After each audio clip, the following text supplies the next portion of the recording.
wizard walks by, casting his shadow, weaving his spell. Long gray clothes, twinkling bell.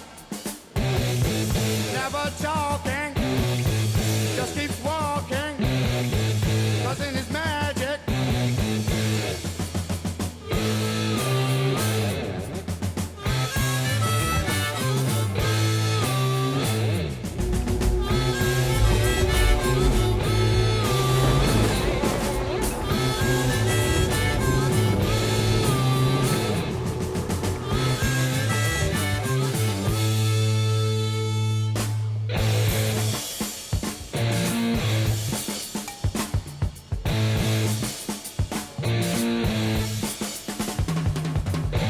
Evil power disappears. Demons worry when the wizard is near. He turns tears into joy. Everyone's happy when the wizard walks by. Never talking, just keep walking, spreading his magic.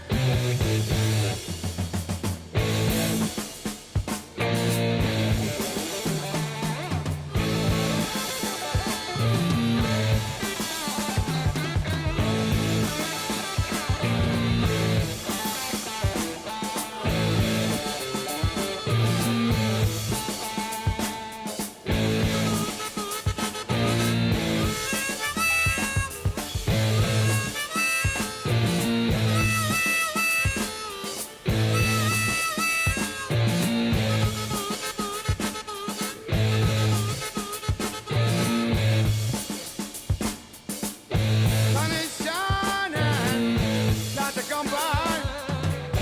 All the people give a happy sigh. The years pass by, giving a sign. There's all the people feeling so fine. Never talking.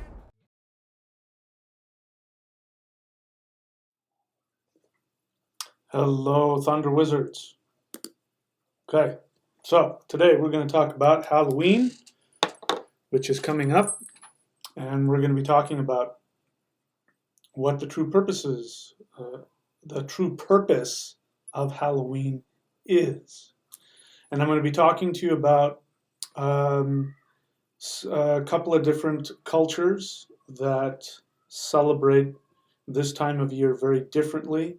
And yet, if you look underneath the surface, you find out that they're doing the exact same thing. And so I'm going to be sharing with you why, for instance, in the Western world, this time of year is focused on such scary things. Whereas, for instance, people in India, when they the holy celebrations that they have this time of year, it still deals with the same issue, but it has nothing to do with any of the scary stuff that we focus on here in the West. So we're going to be talking about that. So let's just get right on into it. So Halloween is in between, let me see if I get this right. It's in between the fall equinox and the winter solstice. We call it cross quarters or something like that. And so it's smack dab in between the middle of that. So what we know of Halloween is, jack-o'-lanterns and dressing up in costumes and scary stories and horror movies and ghosts and seances and all of that. So that comes from if we go deep into Indo-European religion, like if we go back tens of thousands of years, this time of the year, and I believe it was done on the new moon, the new moon closest to around October 31st. And at this time, this was the one day of the year that the ancestors, which your immediate ancestors, could come through and communicate with you. So this is the purpose of Halloween. The purpose of Halloween is that the veil between the living and the dead is at its thinnest. And so, in one part of the world, what that means is that ghosts and demons and all kinds of horrible things come seeping through into our world. But why isn't that the case in India? They're practicing the same tradition. Toad doesn't look at all the same on the surface, but it is. It's still the Indo-European understanding that this was the time of year where the veil between the living and the dead was the thinnest. So what they do, they have a holiday called Diwali, which is the Festival of Lights. And on the new moon, when the moon is dark, they have lights, and the lights lead the way for the souls of the dead to move on into the heavenly realms. So they have a completely different focus, but they still, for those that know, a lot of practicing Hindus may not know this, but there is still a point in that practice where there is a time where you can have communication with your ancestors, and they will give you big downloads of information. And it doesn't happen like you would think. It's not like they come and sit down in a chair and you talk with them. It's it's a download of information that happens very quickly. It's very similar to what I describe when I get my downloads. You know, I get downloads of information that are in big chunks, and I have to unfold those chunks. I have to take them out and unfold them, and then I have to process them before I can verbally communicate them. But when I first get them, I see it. I see it in this big, huge concept that goes incredibly deep, and even though I understand it on a very deep level, putting it into words is a whole different matter. And that's part of what happens in these teachings and what my books were all about. You know, one book, sometimes 3 books, will be one download, and I have to take it out and unpack it and think, oh, this is one book, and I find out, no, this is not one book, this is like 3 books. So this is what happens during this time of year. So why do we have it in the West? Why is it so frightening? For instance, jack-o'-lanterns, the pumpkins that you carve. You carve out scary faces in the pumpkin, and what do we do with them? We stick them on the front porch in front of our front door, and we light candles there. And then people dress, and they dress in scary costumes. And this is actually because this comes out of the original understanding of this time of year, which was that the ancestors may come out of the grave and they may not be happy with you. And so they're going to come and give you a hard time. And so what you wanted to do was you wanted to frighten them off. You wanted to frighten off any negative spirits. And so the idea was that if you put a jack-o'-lantern in front of your doorstep, or if you dressed up as a scary monster, number one, they wouldn't be able to recognize you. So in case you got some angry ancestors that are coming after you, they won't recognize you, number one. And number two, you'll scare them away. So it's sort of like fighting fire with fire.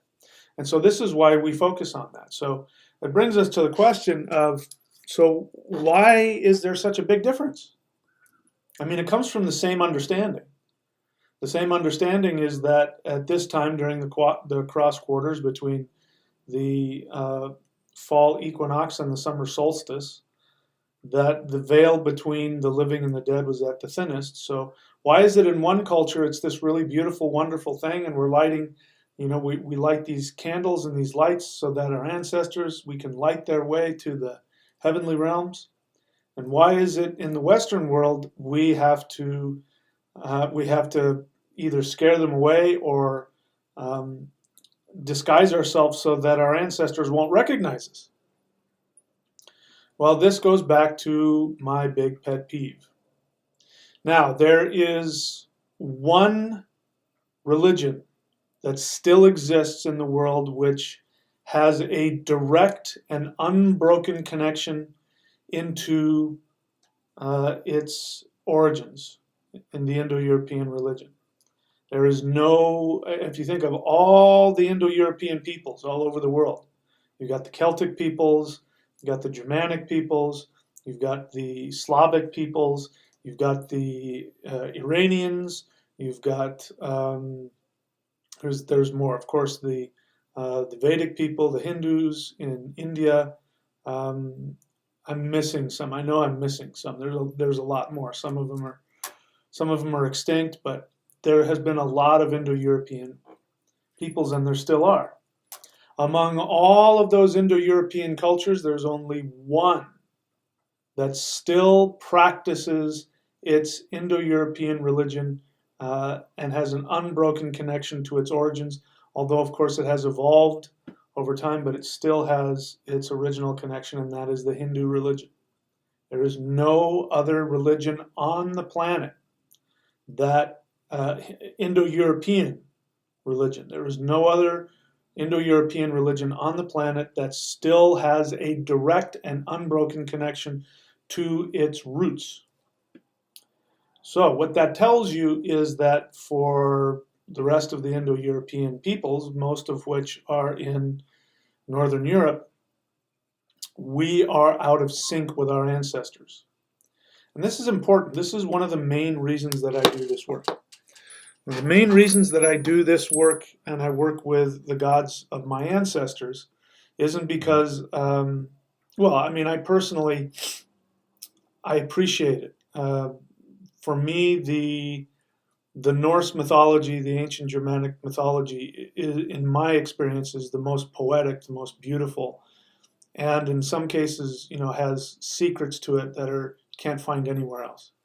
And so I not only have a personal and ethnic connection, but I also just really, really enjoy it. But as you know, I practice all kinds of other shamanic, whether it's Vedic Hinduism or whether it's Taoist mysticism or Yoruba shamanic drumming. I'm not exclusive by any means. I'll practice anything that my soul wants to practice and has an unbroken connection into prehistory.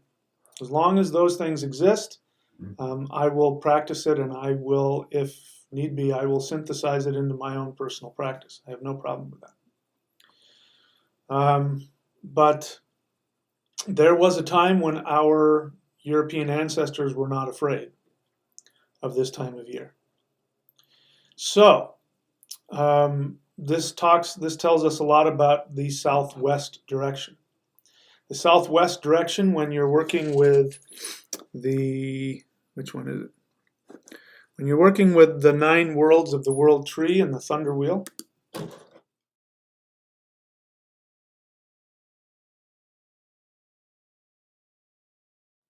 you have what is called hell home. And hell is the name for the underworld. Sometimes that word is confused with the goddess who rules the underworld, whose name is Hela. Helya. But sometimes her name is just shortened to Hel. But she is the goddess, and the place is called Hell. Our Christian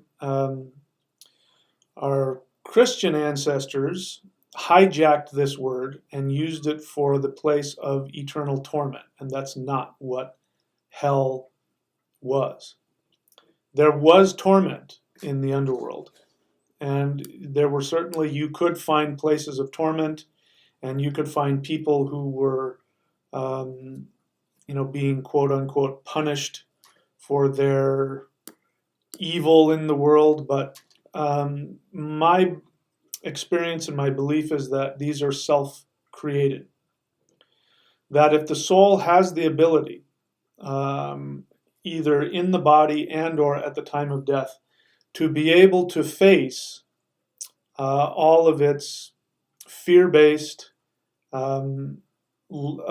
incorrect assumptions about itself, that it doesn't need to go into that place of torment and torture. The soul may choose to do something in the next life in order to balance things out, in order to really learn and understand whatever lesson they need to learn, For instance, let's talk about racism.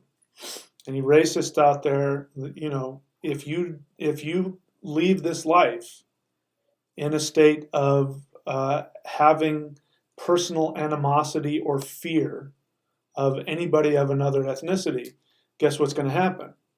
When your soul leaves the body and you face the reality of that, you realize that human souls don't have an ethnicity.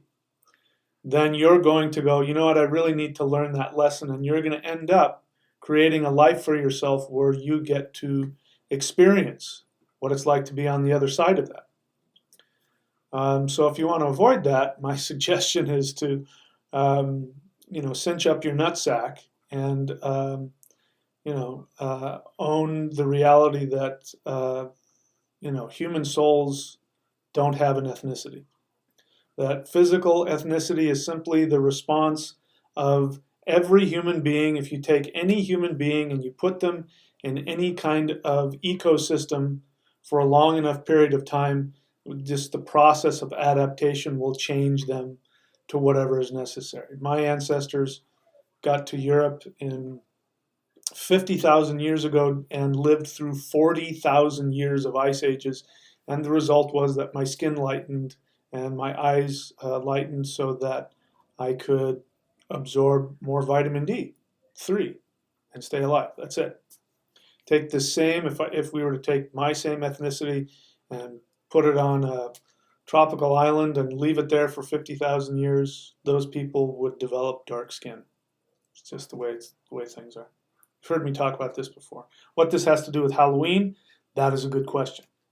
So, what this means is that our ancestors, and depending on where your ancestors are from, my ancestors, starting about 1,000 years ago, that's when there was this big shift away from their traditional understandings. And let's go back to what the whole point of this is. So, I use the word shamanism very loosely, but it is a good word because shamanism is about being in balance with your environment and being in a state of dynamic balance between the physical and the spiritual. And all of the practices that our ancestors did, pre-Christian ancestors, all of the practices that they did were designed to do one thing, which was to create and provide that balance. And worshiping the ancestors is something that you find in every single religion in the world. If you go far enough back, you will find worship of the ancestors. There's a series on HBO that I don't know how many times I've watched it all the way through, probably 3 or 4 times. It's called Rome. Now, I bag on the Roman Empire and what they did and all that stuff, especially after they converted to Christianity and the horrific things that were done under Roman Christianity. But there's, at least a couple of scenes, death scenes and funeral scenes, where you have in the funeral room or whatever, you have these masks with lights behind it. And there'll be a whole wall filled with all these masks with candles flickering behind it. And those are the faces of the ancestors. And when they would, a death mask, they would take a death mask of the person when they were dead, and then you'd keep that. And it was your ancestors were always with you. And that's just, more of a modern understanding, but, you take some of the so-called primitive tribes that still are in the Indian Ocean, there's some islands, I forget what they're called, that are off the coast of India, where you still have people that have been there, forever. And in one case, they've never had any contact with anybody outside of that island. And those people, they wear around their neck necklaces. If your husband or your wife dies, you'll take a piece of their skeleton and you'll wear it around your neck. There's this constant connection to the ancestors. But there's an understanding that the ancestors know things you don't know. The Indo-European word for ancestor is awo. And in case you didn't know what that is, I'll write it down here. This is the Indo-European word for ancestor. So, here's an interesting fact. You've probably heard me say this before. The West African Yoruba language, which, as far as I know, is not directly connected to the Indo-European language, although we do share some same words. The word for ancestor is awo.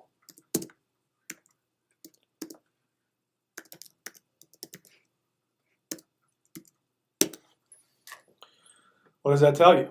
Tell you that this is a very ancient word. It's so ancient that it goes beyond language barriers. Must have been a word that was used by people, human beings, before they traveled out of Africa into the rest of the world. And awo means more than ancestor. It means deep mystery. So, it's kind of like when we go, whoa. Awo means deep mystery. A priest is called a babalawo, a father of deep mystery. So your grandparents are deep mystery, and the ancestors are deep mystery. The orishas, the gods, are awo. They are all the deep mystery. So this means that the ancestors have knowledge and understanding to guide us. And I am continuing to have more and more experiences as I work with the ancestors and even the recently departed. Recently departed family members are your ancestors, whether it's a wife or a husband or even a child. Once they've moved on and they're in the other realm, they've left the body, they're now ancestors. And they can communicate with you and help you, and they do. They really do. The more that you choose to work with them, the more that they will guide you in this life, because they are no longer trapped by the limitations of karma in the body. They're no longer trapped by the limitations of the human mind and just the limitations of three-dimensional reality. They can go into your future, they can go into your past, and so that's why you get messages or you get signs. I don't have it. Do I have it with me? Maybe I do. Hang on. Yes, I do have it with me. Like, for instance, when as you know, my fiance passed away a year ago yesterday. And a few months ago, when we would have had our anniversary, I was very sad and upset. And I showed up to my group. I have a group that I go to of people that we work together and help each other. And I showed up, and outside, as I opened up my car door on the street, was this enormous amethyst crystal. And there's no doubt in my mind that this was a gift from her. Not long after that, I was walking down the street and I found $300 just right in front of me on the sidewalk. I looked around, there's nobody there. It's $300 in cash just sitting right there, there was no, and it was, I was walking down a street I normally didn't walk down, and I changed my mind at the last minute and I walked down a different street, and boom, there's this $300. And it wasn't there when I walked down the street, but when I turn around and come back, I walk to the end of the sidewalk to look at the ocean, I turn around and come back, there's $300. And a cat, now that I think about it, a cat was out there sniffing, like, here, look at this. And a cat, if you get, oftentimes, at least for a man, if you get a cat that is giving you a sign, it's usually from your Shakti. It's coming from a woman. A woman spirit is trying to tell you something, and they'll use a cat to do that. So that was, again, her. Here's I'm here. She's letting me know I'm here. Now, I've been using that connection for all kinds of things, and it works really, really well.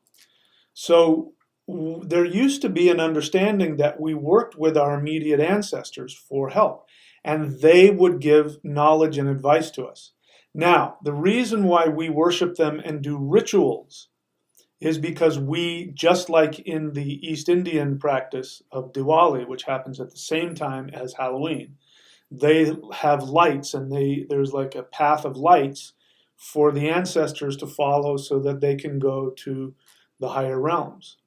It's the same thing. We have a responsibility to keep these practices going, to continue to do ritual, so that the ancestors, our immediate ancestors, can heal from their mistakes. For those of us that are descended from Western Europeans, our ancestors made a lot of mistakes. They are suffering from the mistakes of walking away from the ancient ways. And so we can go back and we can heal them, because there's a lot of ancestral pain and anger that we have. And, if you want to talk about diseases, this is like alcoholism, drug addiction. Those are just a couple of diseases that are directly related to ancestral anger and ancestral pain. And so, the kinds of things that people who have these kinds of diseases, what they have to do in order to be healthy, are things that actually create healing in the ancestral realm. And doing rituals of any kind, especially if you worship, this is, as I said, I'm a syncretist. So I synthesize and I syncretize, and I'm not exclusive. But there is something, if you feel the pull to research your own ancestral practices, there's a reason to do that. And it is because there's a part of you that wants to go back and heal some ethnic ancestral damage. And so, yeah, there's multiple kinds of I could get into that again, and I'm not at all an exclusionist by any means, but there's a reason for that. So there's the introduction there. So what I'm going to do is I am going to take a short break. So what I'd like for you guys to do is, if you would like to ask me a question, please write the word question and then have your question after that. Please refrain from any comments or any discussions, because I then have to scroll through a bunch of things and I can't get to other people's questions, and I sometimes miss the questions. So please just keep it to a question, and we'll get through it. So I'll be back in a couple minutes, and we'll take it from there.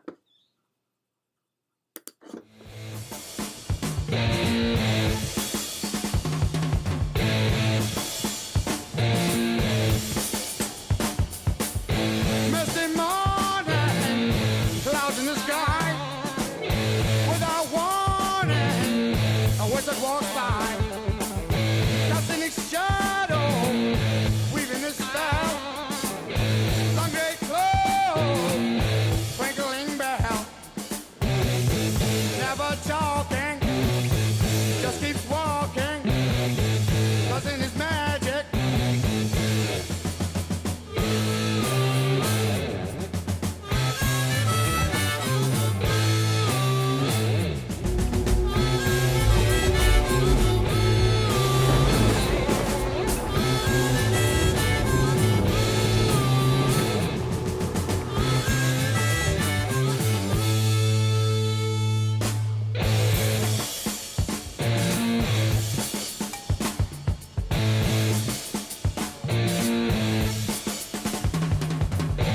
Evil power disappears.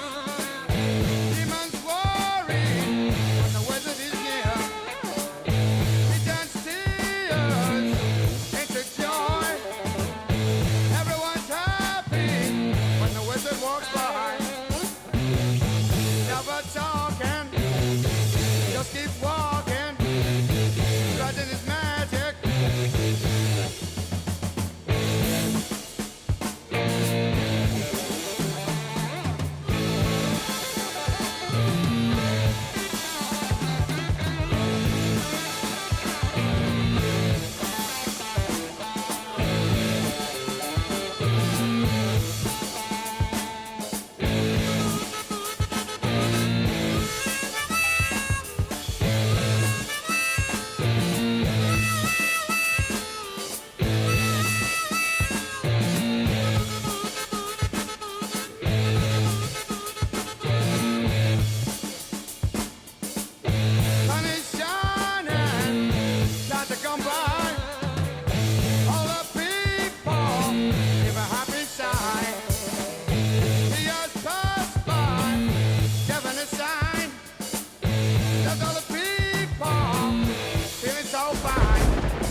Okay, I'm back.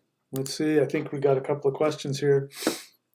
Question, Skyclad Faye. Question. I always wondered, would the festivals like Halloween and winter solstice and others be different or maybe celebrated differently in different hemispheres? Yeah, that's a great question. Here's my thinking about this now.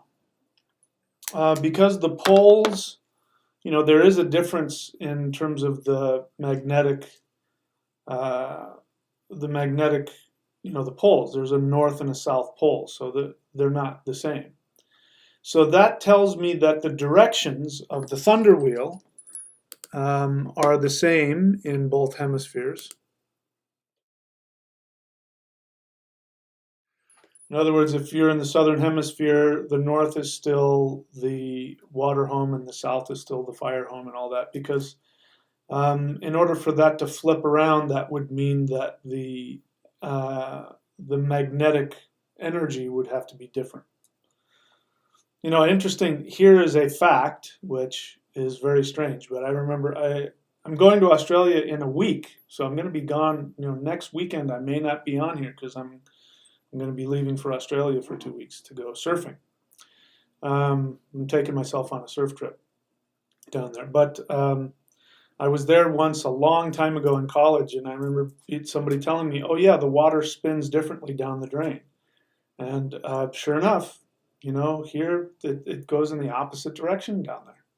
I remember getting down there to New Zealand. I was in New Zealand first, and I was just, I was a college kid, and somebody was hosting us, and we were staying in some person's house. And I told him, and he said, "No, it doesn't."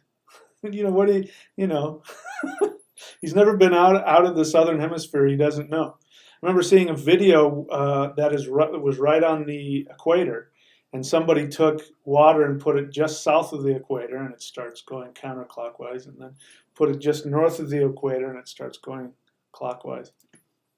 So that really does happen. Now, to answer your question, I don't know. I'm going to have to spend some time in the southern hemisphere to see how it feels. My logic tells me that this was, when you're dealing with ceremonies and holidays that have to do with the seasons, like Christmas is clearly about the winter solstice and all of that.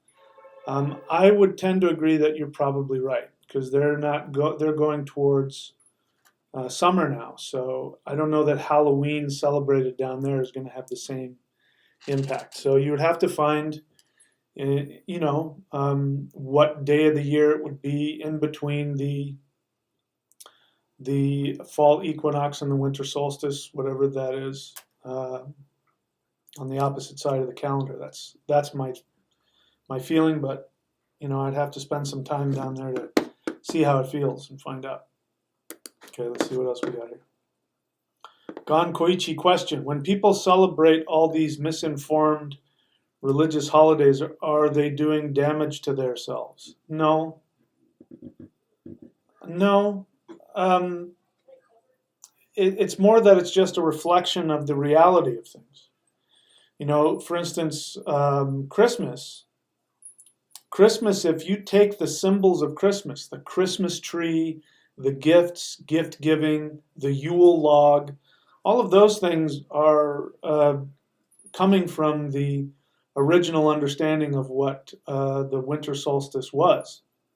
And so it's even but like the Christmas tree didn't exist 2,000 years ago. So this was something that was invented in Germany like 150 years ago or something like that. That is the old ancestral understanding still trying to make its way through. Easter, the name Easter is the name for the goddess of the dawn. They didn't even change the name. The festival of Easter was done to worship the goddess of the dawn to help bring in the spring. And the Easter bunny, that is having to do with fertility, which is spring. And those things have been taken straight over into the Christian, so we're still practicing pretty much the same things. The only difference is that they try to paste on this, this Christian thing, which most people don't pay a whole lot of attention to unless you're religious. People who aren't religious don't, celebrate on Easter. They don't celebrate, Jesus rising from the dead. They deal with Easter eggs and Easter bunnies and all of that. And it's the kids go out and find the Easter eggs. All of the symbolism has to do with spring, and it's the same thing for our polytheist ancestors. It's the same tradition. So, no, I don't think anybody's doing damage to themselves. In terms of going out into Halloween and dressing up and having fun, I mean, I don't have any problem with that. I don't think there's anything evil about that. The fact that it brings up fear and horror stories and all of that is just a reflection of our fear of ourselves. It shows a lack of consciousness. We are afraid of the demons in our own unconscious. And the Hindu religion, like I said earlier, they're the ones that are still practicing the Indo-European religion, unbroken, and so they don't have any of that. They see the ancestors coming out of the underworld, moving to the higher realms. They see this as a beautiful, natural thing.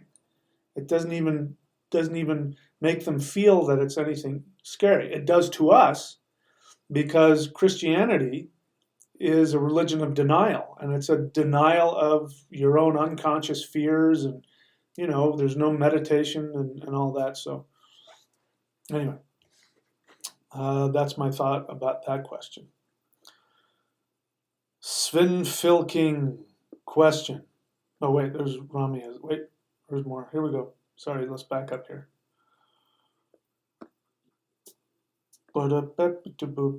Lorena Greco. Question, can I use my menstrual cycle to work with my ancestors? I have no idea. I don't have a menstrual cycle. I'm the wrong person to ask. So ask somebody who has one and knows what to do with that. So sorry, I don't answer questions I don't have any personal experience in. Judy White, question, what can I do to heal my connection to my ancestors? Heal yourself. Do ritual to yourself. Do any of this up here, qigong.thunderwizard.com. Go to thunderwizard.com. Astrology is another great way to heal. It's that's the life thing that you do. Heal when you practice. The old ways, whichever cultural old way you want to practice, you automatically heal your connection to the ancestors. One thing you can do on Halloween is you can face the southwest, light a white candle, have some water there, and if you want to, you can just send healing to them. You can do rituals, if you want a simple, just a simple thing you can do. The ritual, like I said, is to face the southwest, light a white candle, and just chant Om Namah Shivaya. Just do that. The water heals them. And one of the things to do is to get a Shiva lingam, which is a little phallic symbol made out of stone, and you put it in a cup with some water in it, and there's another mantra you're supposed to do, but it's a lot longer. But you can do the Om Namah Shivaya mantra. Get a spoon and just pour the water over the Shiva lingam. That the water will cleanse, and that is something that you do to heal the ancestors. So there's one thing you can do. Let's see what else. So now I have to go back up. Let's find the questions. Dude with a hat, question, why did the ancestors walk away from the practices? Is it just an artifact of progression that we as humans collectively failed to resist the monotheologies or faithlessness? Well, there's a bunch of questions there. Why they did it was, out of fear. There was, if you're not familiar with it, go look up the Verdun massacre. That story is very typical. I mean, we don't even have all of the horrific stories, but the Verdun massacre was when the Frankish tribes, who were slowly becoming the French, they had become Christians, and the king of that was a Christian king, and he was conquering more and more territory. And every time he would conquer territory, he would forcibly convert the people he had conquered to become Christians.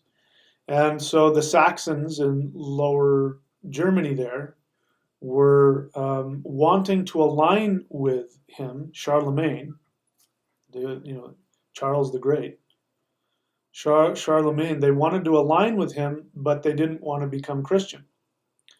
And so there was this constant war. He was trying to annex Saxony, and they were fighting back because they didn't want to give up their beliefs. And so he called a peace meeting and brought in chiefs from all over Saxony, and the pre-Christian custom was that you did not bring weapons to a peace meeting, that it was safe. But Charlemagne came with his army and their swords, and they killed him. Put swords to their neck and said, "Convert to Christianity or die." And in some cases, told them, "Convert to Christianity," and then chop their heads off. So people converted because they were scared. They didn't want to die. In terms of places like Scandinavia and in Iceland, they converted because if you didn't convert at some point, you wouldn't be able to do business. There's another story that I've shared before that I read somewhere. I can't remember where I read it, but it was an earl in Scandinavia, and the Catholic priest had come to his estate because the guy was converting to Christianity so that he could do business, because he was a rich man and he needed to do business.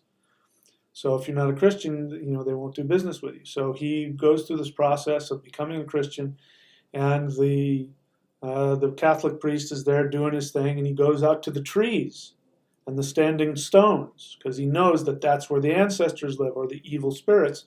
And so he takes his holy water and he's spraying the holy water everywhere and casting out the demons. And that night the guy dreams, and his ancestors, his father and his grandfather and his great grandfather, they show up and they say, "Why are you getting rid of us? We're trying to help you." This is what happened. When you cut off the ancestors, you cut off that link to your hamingja, your luck.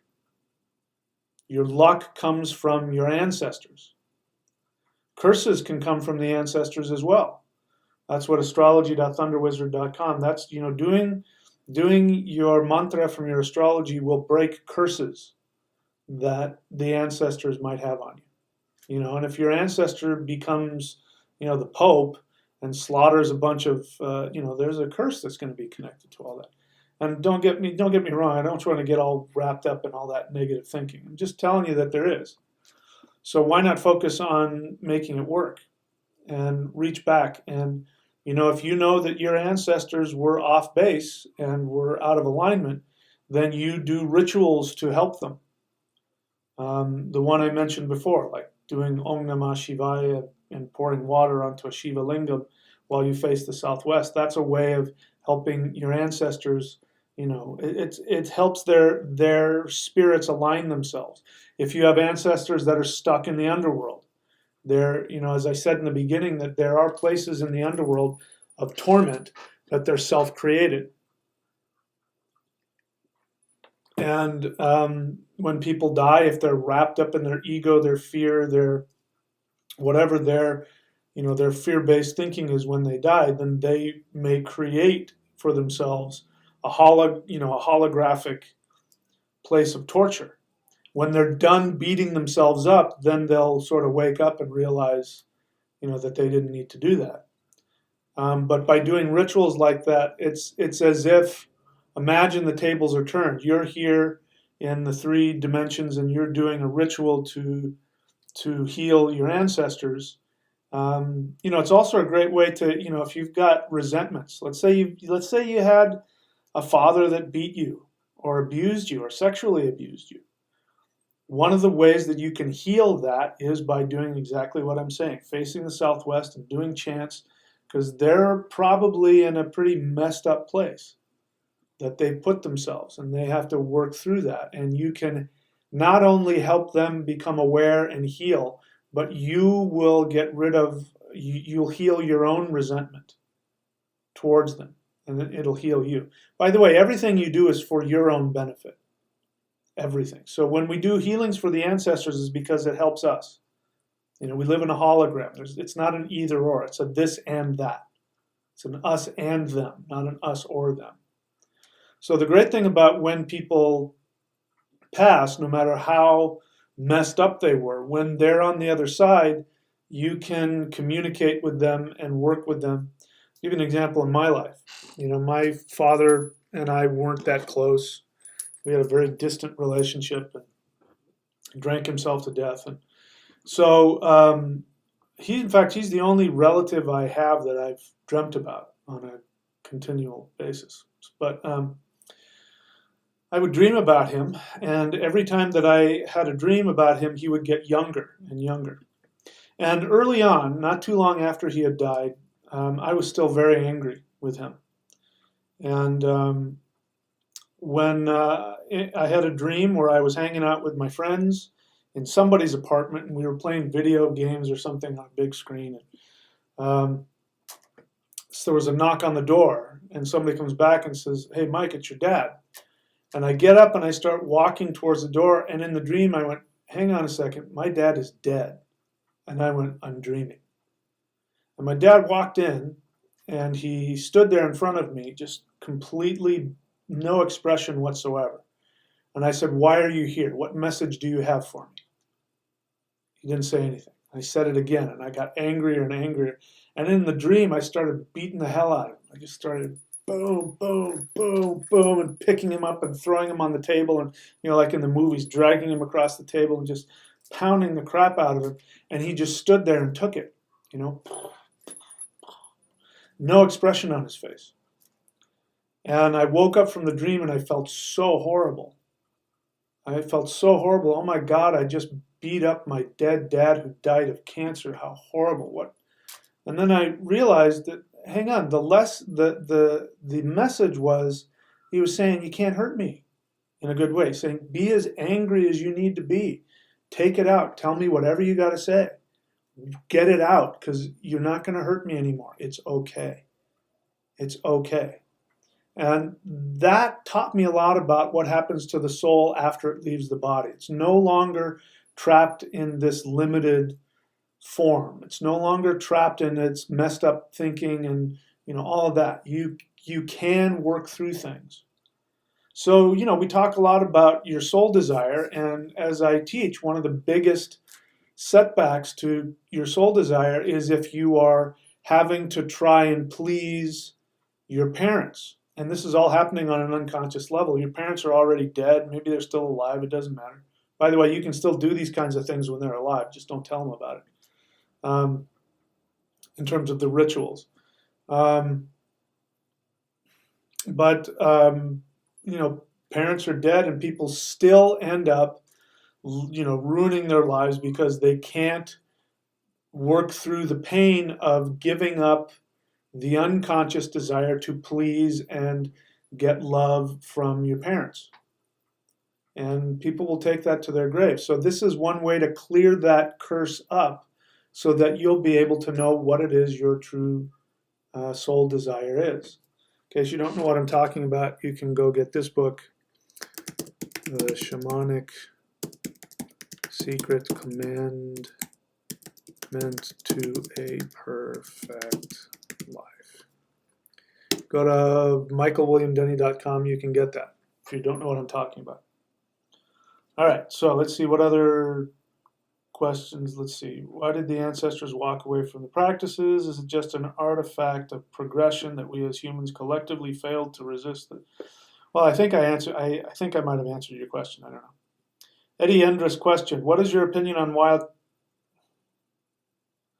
Dude, where do you get this information? What is your opinion on why child sacrifice is so strongly rooted in holidays like Halloween and Christmas? Where do you get that information? Who told you that? Who told you that child sacrifice is rooted in?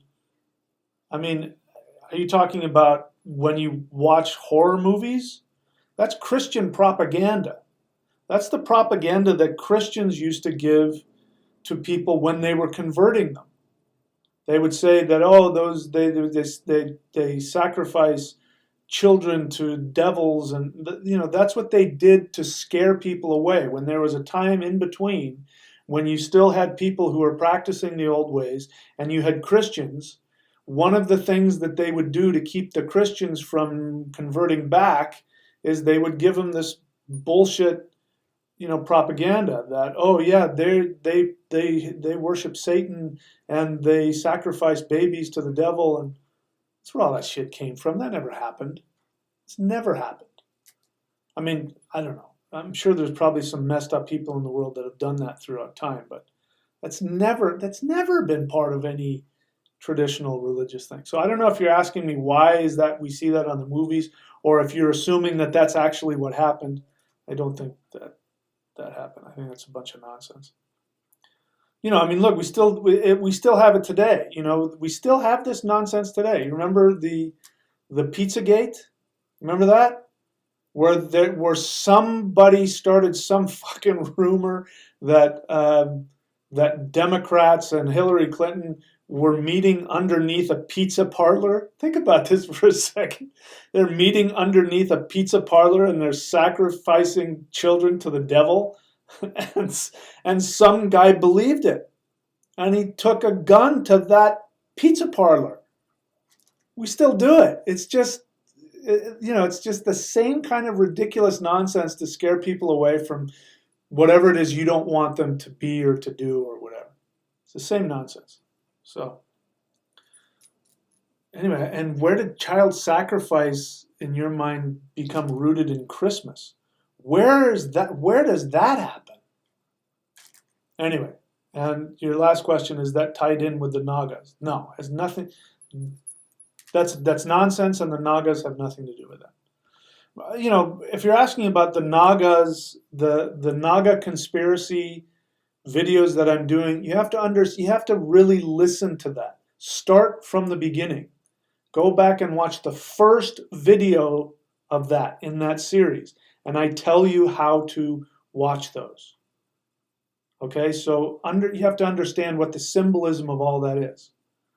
And as time goes on, it's going to be more revealed, but hopefully I want to destroy that kind of thinking. Anyway, thank you for the question. Dean Nevins' question: can you contrast the energies of the ancestors versus the elves? Yeah, the direct ancestors are beings that they're humans and they're souls. And if we're facing the Southwest, we're talking about souls that still have karmic desires left. I mean, the only reason that we end up in the underworld is because we haven't fulfilled all of our desires, which is interesting because how is it that you fulfill all your desires? You can only fulfill all your desires when you live a conscious life, when you're living a truly spiritual life. And when you do that, then you are not being deceived by your own fears, by your own agendas to meet other people's needs. It takes work. It takes work to do that. So the elves are human beings who have gone through all of human incarnations and no longer have any human desires left because they've fulfilled all of them. They had fun. So that's different from, I don't have any physical desires and I'm shunning away from the physical world and I'm spiritual. That is the quickest way to stay incarnated and to keep incarnating. That pretending that physical desires are somehow evil is the quickest way to stay rooted here. The soul wants to experience the physical realm, otherwise it would not incarnate. And it incarnates to enjoy physical things. It may incarnate because it wants to have its desire might be to be a monk, or something like that in the wilderness, that may want to do that. But there's a difference between somebody who has the soul desire to do that and somebody who's escaping. So people who are escaping their own desires and or their own pain and or their own conflict with their own desires and masking it with false spirituality, that's the quickest way to stay here and keep coming back. How did I get off on that? So the elves have achieved all of their desires and they've moved on to other planes. I think they've even moved past Valhalla at that point, and they are in Elfhome, and so they are on the verge of merging into what we think of as the infinite, because we can't comprehend it. But they probably see it as another level of existence. That is a shift and a change, and once you go into that, you can't. I don't know. I'm imagining you can't really come back, but they're sort of in between. They're still barely in this universe that can, interact with three-dimensional reality. And the ancestors, as I'm using it in terms of your ancestors that are in Hellhome, in the underworld, these are still human beings that still have karmic issues. And unless you know of somebody, are you aware of somebody that you know that when this person passed away, that they didn't have any human, foibles? I don't know. I can't think of any. There's probably a good chance they went to the underworld and they're going to reconstitute themselves and come back, with another life. So we can help them and they can help us. It's a really wonderful, we need to do that. We help them and they help us.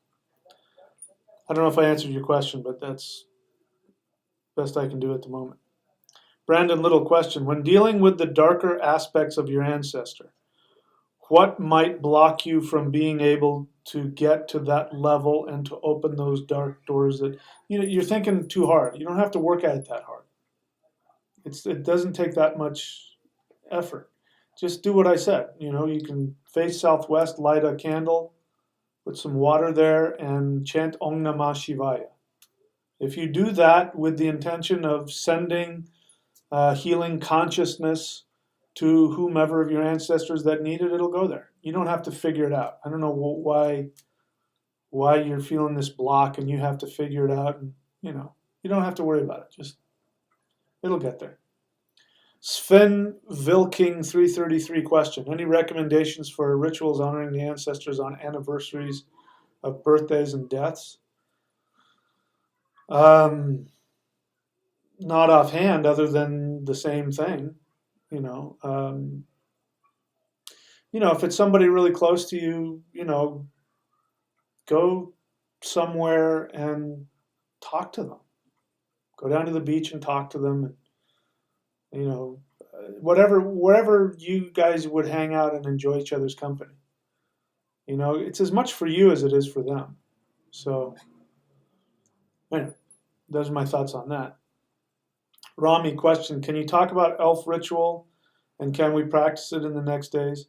I'm not going to spend a lot of time talking about it because you can go on my channel and just simply look for the elf ritual. And yes, in fact, I have a video. This is now time for me to make my spiel. If you are new to the channel, I recommend that you watch as many of the videos as you can. Read my books. I have so much information out there. And there are people that just come onto the Q&As and that's all that they do. And their questions never get past, the surface level. And I get frustrated with them and all that. Please, if you want to get the most out of me with your questions, read the material, watch the videos. So you can go on to the, I don't know if I think it's hard to do, on a phone and on a tablet. But if you're on a desktop, you can go and search within somebody's channel and there will be a search bar to search within the channel. If you had typed in Elf Ritual Halloween, you would have found a video that I made exactly about that. So you would have already had the answer to that question. It's on my channel. So the short answer is yes, I recommend that you do that. Now that's a little bit different. That's you face the Northwest and you do a bunch of other things, but this is also the time for that. Sven Vilking question. I was thinking of doing, where'd we go? Come back here. Come on. I was thinking of doing the Spell of the 9 Knots on Halloween. Would this be an even more potent time to do it? My first thought is that on paper that sounds good, but that's not really the purpose of Halloween. Halloween is about connecting with the ancestors. You're talking about doing something for yourself. So my first feeling is that I wouldn't. So I can't say that it wouldn't work. I don't know, maybe the ancestors will chime in and help out, but you're opening all kinds of portals and stuff like that. And the idea is you don't want to open the portal. That's the lesson of Western Halloween, is that we've got to keep that stuff in there because otherwise it's going to come out and then so we do rituals to pacify and to keep them where they are and to heal and to grow and all that kind of stuff. So Spell of the 9 Knots, I would do that at another time. And do it because you want to do it. You have something you want to experience. I wouldn't use Halloween. Halloween is a different kind of power. You don't want that power. You don't want to manifest that power. That's not the kind, this is one of the things that I have against, I'm not a big fan of Western magic, because Western magic is something that has been created since Christianity. They've taken from Kabbalah, Hebrew, and it's actually also taken from Islamic magic, and then they take Christian angels and symbols and throw it on in there, and it's not coming from a place that goes back to the original ancestral practices. It's one of the reasons I don't do it. But that reminds me of that mindset. Oh, Halloween! Halloween is a powerful time. Let's do our rituals then. Let's summon the Dark Lord to That's my thoughts about it. So that's what I hear in that question. I don't know if that's where your thoughts are coming from, but that's what it reminds me of. So no, my suggestion is do it another time. Shaman EMME 333 question. Based on your experience, would channeling be strong with the full moon coming up at Halloween? Old prison cemetery. Any advice for? I wouldn't even do anything like that. Just like I said, why would you do that? What are you wanting to channel? Why? And, this is, I don't know. Again, to me, that just comes off as superficial, quote unquote, shamanism. People have this misunderstanding about what shamanism really is. And I don't know why you would want to do that. Are you doing it because you want to have an experience? Like, woo, let's summon and channel. Or are you doing it because you are trying to bring balance to the worlds? This is your job as a shaman. The job of a shaman is not to go have an experience. This is, again, one of my big pet peeves when it comes to people who call shamanism taking hallucinogens. Let me be clear that there is a place for that. And when taking hallucinogens is done in proper ceremony with a qualified shaman who has the power to protect you, then it can be used. But it's used, it's sort of like, it's in emergency break glass. It's one of those things because it cracks open the aura. It's incredibly powerful, and it will sap you of life force energy. And if you're making that sacrifice, you're sacrificing your life force energy to that plant spirit in order to have that experience, and you understand what you're doing and why you're doing it, great. I personally wouldn't do it because it's There are other ways. I don't have to do that kind of stuff to have that experience. But that for some people that is a perfectly valid way to go. But I say move past that. Move past it, use less destructive methods. Same thing here. Shamanism isn't about that. It sounds cool, man, but it's not really what shamanism is about. Going and channeling. Why? Why are you doing that? Anyway, so that's my answer to your question. I hope I didn't hurt any feelings. Richard Ballard, question. Are dead Christian ancestors confused, angry, or happy with us going back to ancient shamanic traditions? I don't know. Maybe they are confused, but so what? Maybe they are angry, but so what? That would mean that they're trapped in their self-imposed hell. And doing your rituals is, imagine that, when we have this experience, like, all of a sudden the skies opened up and the spirit of light came down and, saved us. They may not even know they're dead. They may think they're in hell. And they don't, or that they're still alive in some, they may not understand where they are. Because when you die and you take your misunderstandings with you, this is why I tell people, to drop the fear-based stuff. This is why I tell people who want to escape the matrix and that life is hell and miserable and I want out of this hell. And I say, even if you were to escape this matrix and you have that belief, you're just going to take that with you. And even if you went to paradise, you would then create with your fears, you would create the hell that you're trying to get away from. So it doesn't matter whether you're alive or dead. If you have misunderstandings about your nature and the nature of the universe and you're operating from those fear-based beliefs, so they may not know where they are. And if you do a ritual like the one I said, light a white candle, get a thing, put a Shiva lingam in it, and Om Namah Shivaya, and pour water over it, they may be sitting there in their cell down in the underworld, they're self-imposed, being beat up and tortured by, for whatever guilt they're carrying with them. And all of a sudden, you're this bright white light that opens up and saves them out of there. They don't know where they are. So who cares how they feel? It's different when they're in the body. Well, you can still do rituals for people in the body, and that's fine too.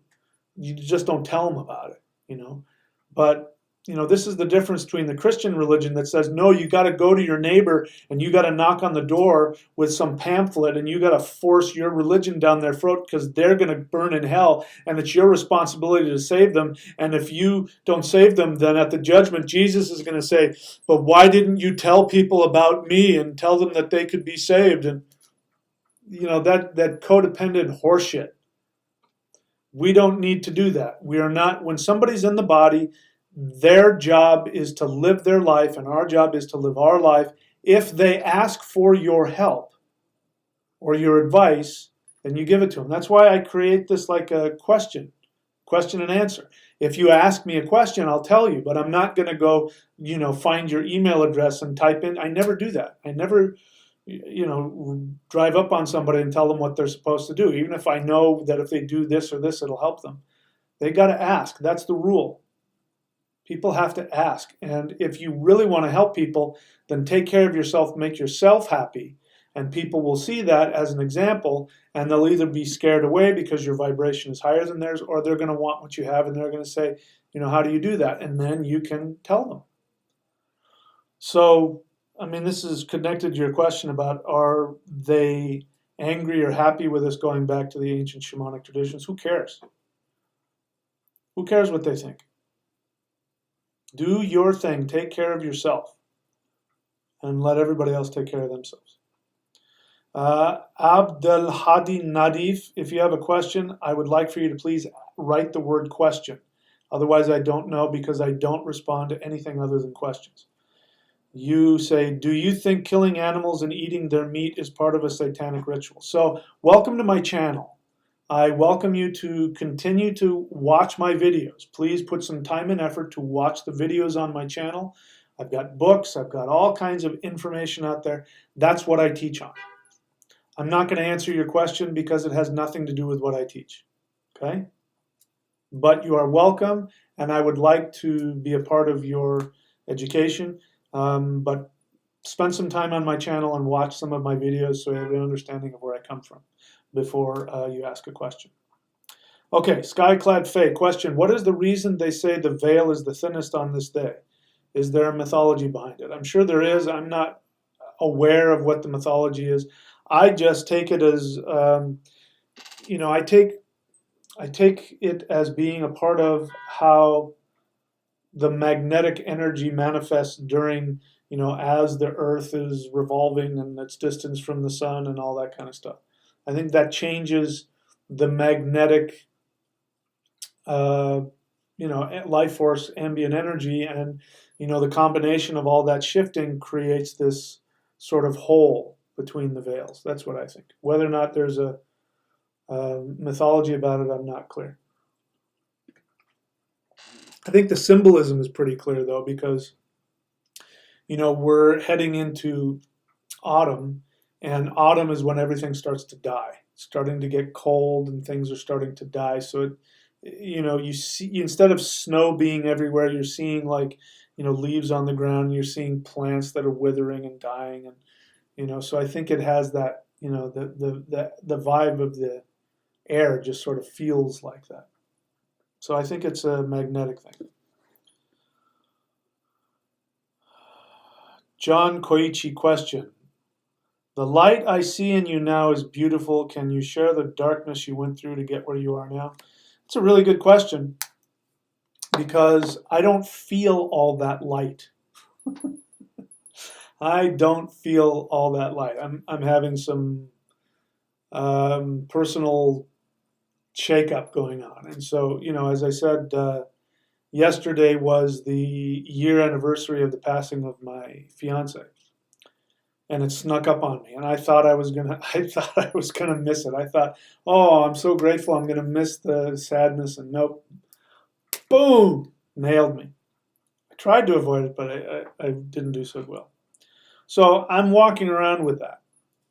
So what you're telling me is that by being conscious of that and working through that, and talking about it, and being aware of it, that has a cleansing effect. And so if in fact that's what you're seeing a positive light around me. The lesson I'm trying to give in this is that we get too caught up in how we feel. And this is something that I give in the astrology reading, astrology.thunderwizard.com. There's a thing called the Aruda, which means your reflection. And the great thing about the reflection is that it's not you, it's how people see you. And most of us don't know what our reflection is. We don't know how we've been designed and how people see us. And I dress in this costume and I do all this, and the lifting of the weights and the shaved head and all this stuff, because that's my reflection. And that was shown to me by my astrologer. He showed me that, and he said, dress this way and act this way and you'll make more money. And sure enough, even though I personally resisted it a lot, I acted like the shamanic warrior, which is my reflection. And I make, I make money. I make a lot more money acting this way. But it has nothing to do with how I feel. I just got to show up and be it. And this is true. I'm learning this about gifts. Like if you have a spiritual gift, you're an artist, you're a painter, you're a singer, you're a dancer, you're a teacher. You don't have to feel or even like your work. Like you could be a painter, for example, and you could hate your work. You could look at it and go, oh my God, that's horrible. But if it is your gift that's been given to you, other people, the energy that comes through it is going to come from the other side of the realm, and it's going to come through your work, and it's going to hit people hard, and they're going to see the beauty in your gift. And your job is to get the hell out of the way and don't talk people out of it. No, I don't like it that much, and I didn't. Stay the hell away from it. You're stepping on somebody's gift. It's not about you. So it's not about how I'm feeling. I didn't feel like doing this today. I wanted to curl up in a ball and lie in bed and eat Cheetos and, watch Netflix. But I spent some time doing some work and trying to get another page up and running before I leave. Which, by the way, I'm going to check and see if they've gotten that together. Is it working yet? Yeah, there it is. Okay, so we've got a new thing here to share with you, which is that phase 1 of becoming an immortal, the video teaching on how to become an immortal. If you're not familiar with it, here's what it is. But first, let me give you the URL to go to. The website for that is, where'd it go? Come back here. There you are. To do that, go to immortal.thunderwizard.com and let me double check to make sure that that's actually what it is. Is that the right one? Yep, that's it. So immortal.thunderwizard.com. Go there. And now I've just launched phase 1. And this is a practice that I learned 30 years ago when I was studying esoteric Taoism, Taoist mysticism. You know, the way the Taoist religion is, which is one of those shamanic practices that goes back to the origins of human beings. It's one of those practices that has an unbroken connection into prehistory. What their focus was not about achieving enlightenment or freedom from reincarnation, although that is, you get that effect. Their focus was to become an immortal. And their practices were centered around life force energy. And you did these life force energy practices in order to raise the vibration of your cells to a level where you would phase out of this existence and you would become an immortal. And along the way, what I learned a very specific practice which is called the method of holding the 3 ones, unifying the 3 centers, and worshiping the Trinity in the universe, and aligning yourself with that Trinity. And there is a specific meditation and a practice that has a specific chant and a visualization and energy work and all that kind of stuff in it. And that was said, if you did that for 20 years, like every day for 20 years, you would become an immortal. You'd phase out of existence. But one thing that I found when I practiced that is that, and it took me a while to figure it out, but one of the things I found out is that I had the ability to intend my reality. I could just simply think to myself and sometimes just say out loud, you know what I want? And it could be something that was totally impossible to have. As long as it was based in what I truly wanted, what made me truly happy. That's important. You can't just try and arbitrarily throw something together, because if it's not something that you want on a soul level, then you're lying to yourself or you're confused. As long as I was connected to what it is I truly want, I would say, you know what I want, and then I would state it, and then it would happen. And that taught me that the unification of the 3 centers, the 3 minds, the 3 selves, gives us the ability to be truly human, which is to be able to intend our reality. We're magical beings. So this practice is supposed to bring immortality, physical immortality. It will bring health. It will bring consciousness and awareness and all that other stuff. Anyway, I was saying that I was spending time doing work today, even though I didn't want to. And so now people are seeing, at least this one individual is seeing something in me. But that's not how I'm feeling. I'm feeling sad and messed up and scared. I've got big life changes going on, and I'm having a hard time holding myself together, if you want to know the truth. So that's just another lesson that how you feel is not as important as what you're doing, and just taking the action towards your highest awareness and your greatest happiness, regardless of how you feel. And as you go towards your greatest happiness, you will go through these challenges. And anyway, that's just one of the greatest things. And if you really want to understand that, find out about your aruta, your reflection. You can do that at astrology.thunderwizard.com. All right, let's see what else. Thank you for your question. CRM question, is there a ritual appropriate for a deceased animal? Sure, just treat it like a person. That's all. Bentley Sweet question, how will a tattoo of the 8 sides compass affect me? I read a comment of yours about runic tattoos, so I ruled that out. Well, to be honest, I don't know. I'm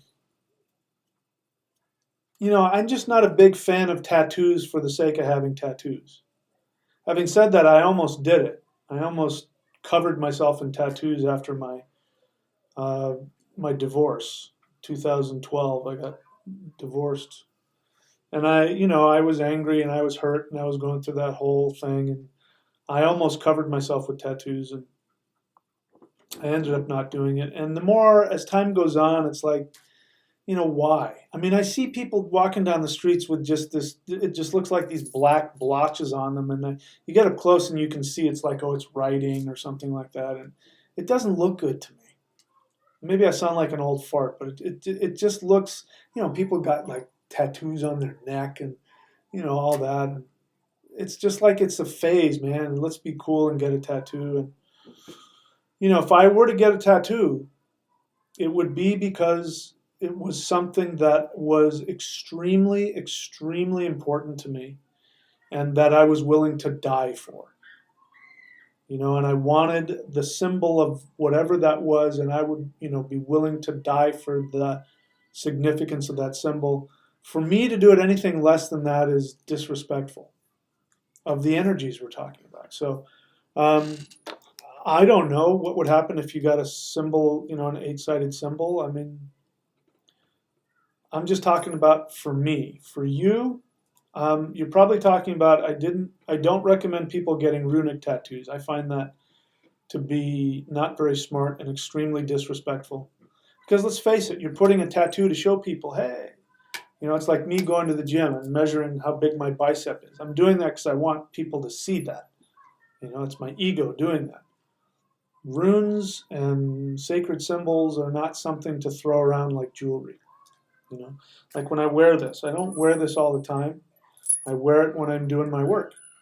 It's a very powerful sacred symbol, so I don't mess around with it. I don't know if you're talking about this symbol. Maybe you're talking about this one. This is a very powerful runic symbol, so I wouldn't tattoo this on my body unless I knew exactly what I was doing. And I was very, very clear on, giving my life to destroy negativity. Because when you put that on your body, that's going to happen to you. This is a very cleansing, powerful symbol. You put this on your body, that symbol is going to do that to you. And if you're not there, guess what? You're going to have some major challenges. I got plenty of challenges just being a human being. I don't want to compound it by, asking the universe to cleanse me of negativity 24 hours a day, 7 days a week. That's very challenging stuff. So I don't know if I answered your question, but, follow your own instincts. That's just what I do. You're free to do whatever you feel you want to do. Question, how to get rid of my fear of my parents and anger towards them, they're still alive. How to do that? Go to any one of these places and follow it. You're probably going to need help. You're probably going to need a teacher. Going to need somebody that you can talk to. Ideally what a therapist does, in case you want to know, one of the things a therapist does is the therapist psychologically takes the place of your parent and tries to change that so that they can imprint you, which is why in therapy there's this thing called transference, which is the person projects onto the therapist, their feelings towards their mother or their father. That's why you're not allowed to get personally involved with patients, because it's very damaging to them because they're in transference. They don't know what the hell they're doing. So you're probably going to need some help. Probably going to need some counseling. You're probably going to need a teacher. What you're talking about is a really huge thing. And I can't give you some simple snap your fingers and make it go away. It's a big deal. So if you want a session with me, you can go to career.thunderwizard.com. Anybody wants a session with me,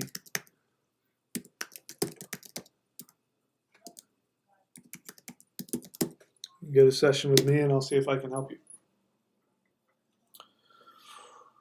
Shaman E Mimi 333, to heal the trapped ones through. All right, that's not a question. Anthony Laugh, question. That the Hebrew letters are effective for the work on oneself, that it also comes. I don't know what that's not a question. If you're going to ask a question with a subject and a verb and an object. That's not a question. David Black, question. Does Lucifer bring messages to other? So David Black, new to the channel, please watch my videos, find out what it is that I teach, read my books, and if you find anything within any of my videos or any of my books that talks about Lucifer, bring it to my attention so that I can answer it.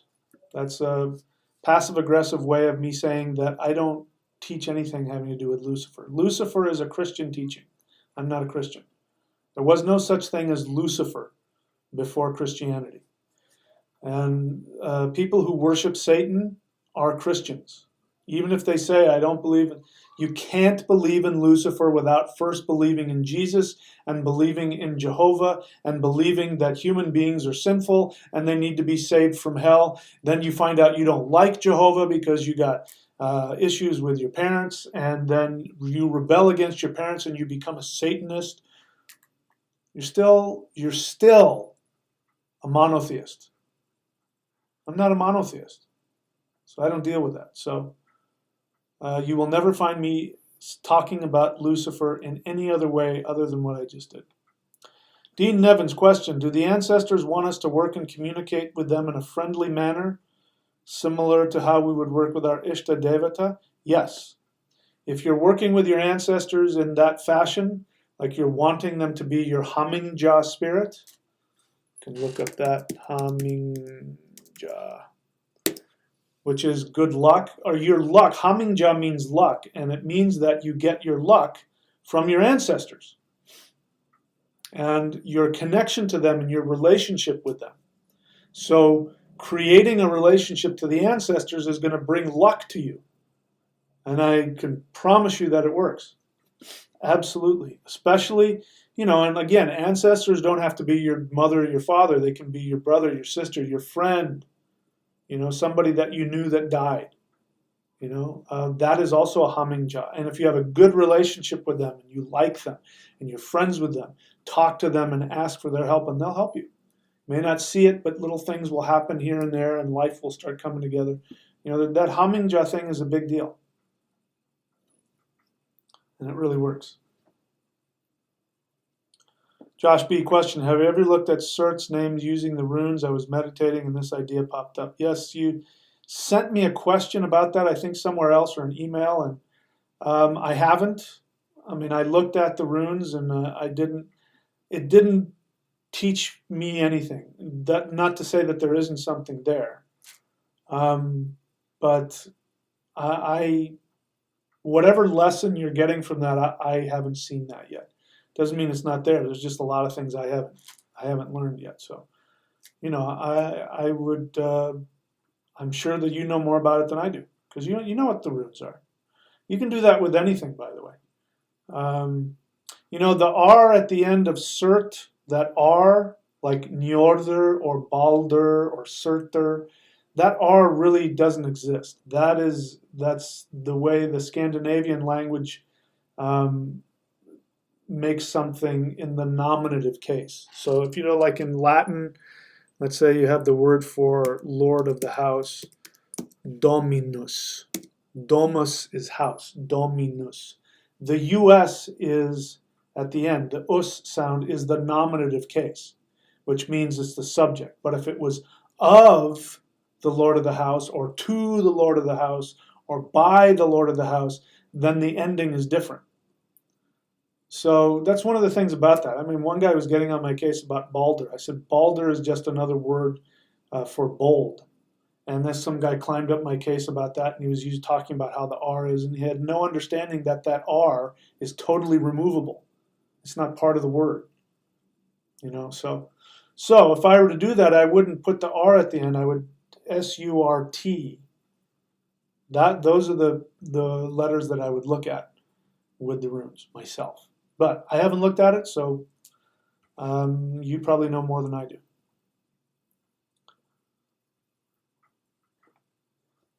Donna Marie B333 question. The video on Immortal can only be viewed by opening in YouTube. Thanks for bringing that to my attention. I will change that right now as I am on the phone.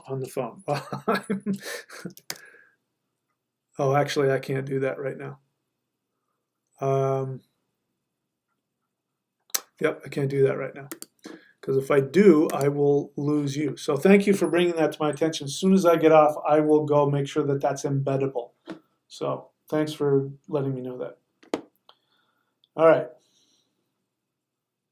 The video on the Immortal can only be viewed by opening in YouTube, but it's on the channel that you wanted. No subscribers. Just curious, is this correct? We'll be participating soon, promise. Yeah, it is on that channel. I don't want any subscribers.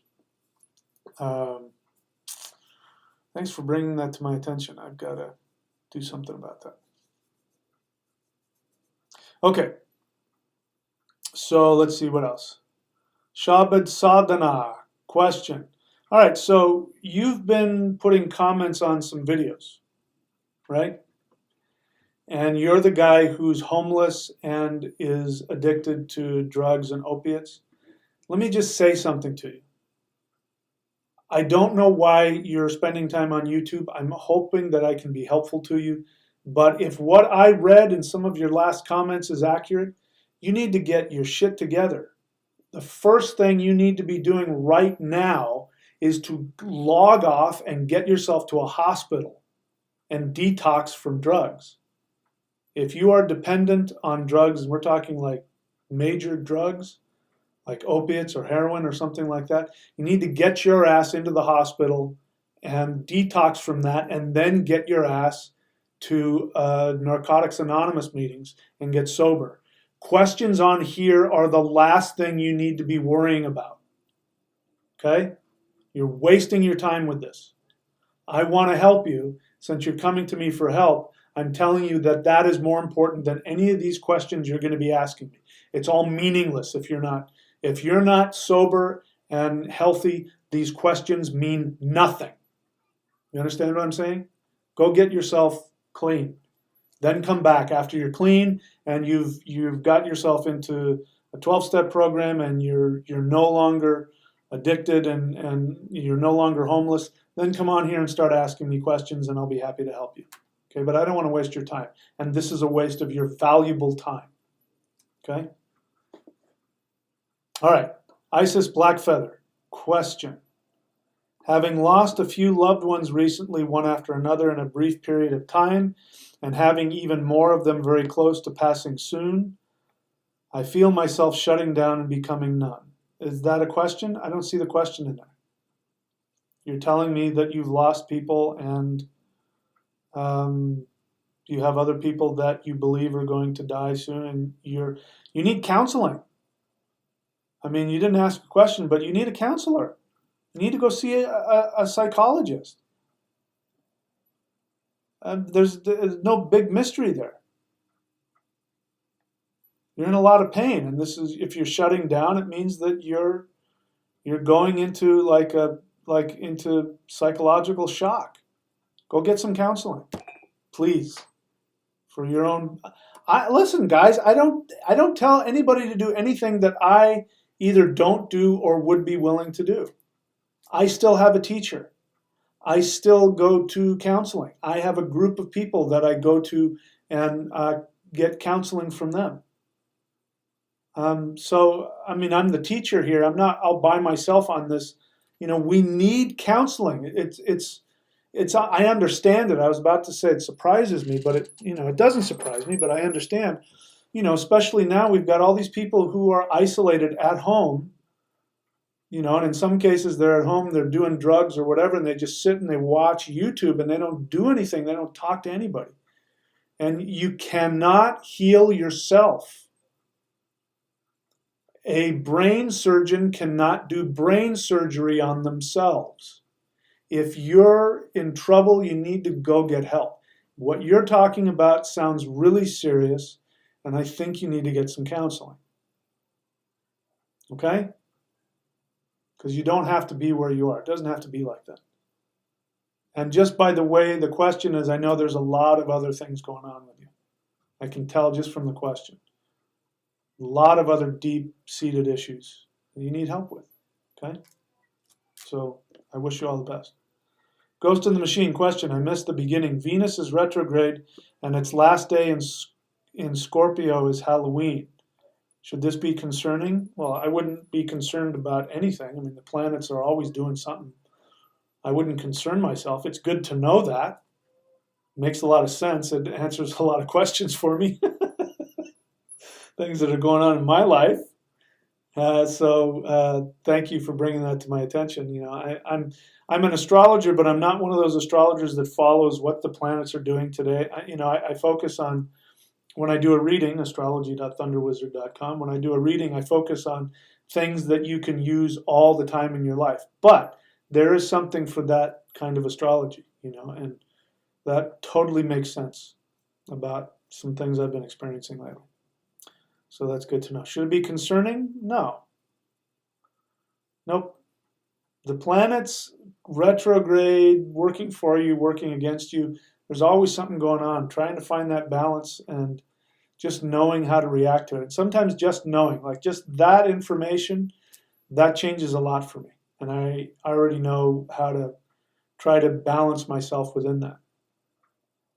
It means just don't be careful about your relationships, you know, your love relationships right now.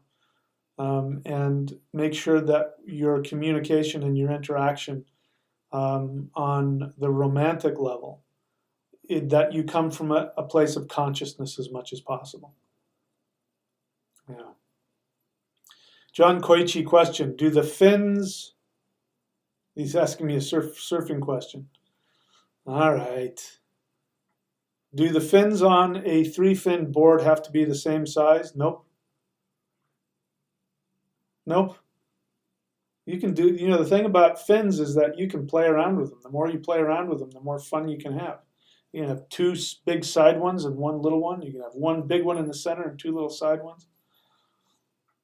I love playing around with different fin configurations. But back to the Thunder Wizard channel. Shaman EMME333 question. Being a native called to do calling being First Nation, can you recommend an authentic native shaman I could learn traditional ways? Of course not. I don't have any connection to that. I mean, I should say there's been a couple that I've known, but I mean there's some irony to what you just said, because you said that you're a native yourself. Why can't you go? And I'm not asking this to be an asshole, but if you know what your nation is, why can't you go to your elders? So are you a native in the sense that you have some ethnicity but you have no connection? Are you somebody that's, you know, partially native and partially European or something like that? There's a lot of people in the U.S. that think that they're Native American and they're not. There's a lot of people who claim to be, there's one tribe that overwhelmingly people claim to be, and I can't remember which one it is. Anyway, it's not coming to mind. So I don't know. I mean, if you're, why are you not able to connect to somebody in your family? But anyway, that's none of my business. I don't have any connections. I haven't learned from that. I have not, you know, I'm not authorized, nor have I learned from any Native Americans, so I can't help you with that. One thing I can do is that if you make that a part of your ritual, like if you face northwest, and you find yourself a drum, find yourself a frame drum and play it, and specifically ask to be shown who your teacher is. And if you wanted to learn from somebody, if you ask, the universe will provide. You will find somebody. You'll either find your roots or somebody will find you, or something. And the other thing is to ask, thinking about this, because I said earlier that there's a benefit into learning and training in your own ethnic tradition. But that doesn't mean that that's what you need to do right now. I didn't for years. If I had, first thing I did, if I tried to learn Norse um, shamanic practices, I'd be at a huge loss. It's the main problem I have with most Asatru people.